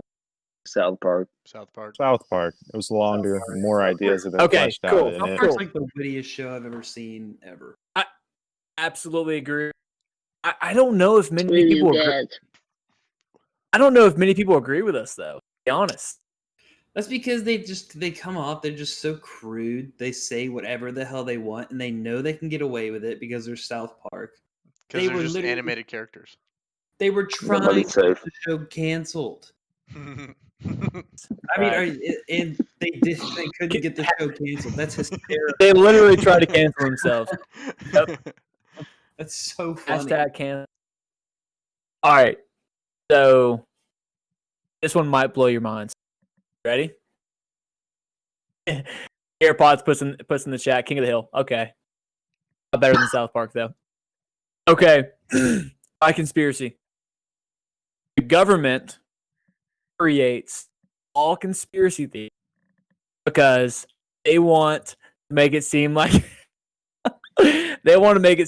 they are smarter and more in control than what they actually are.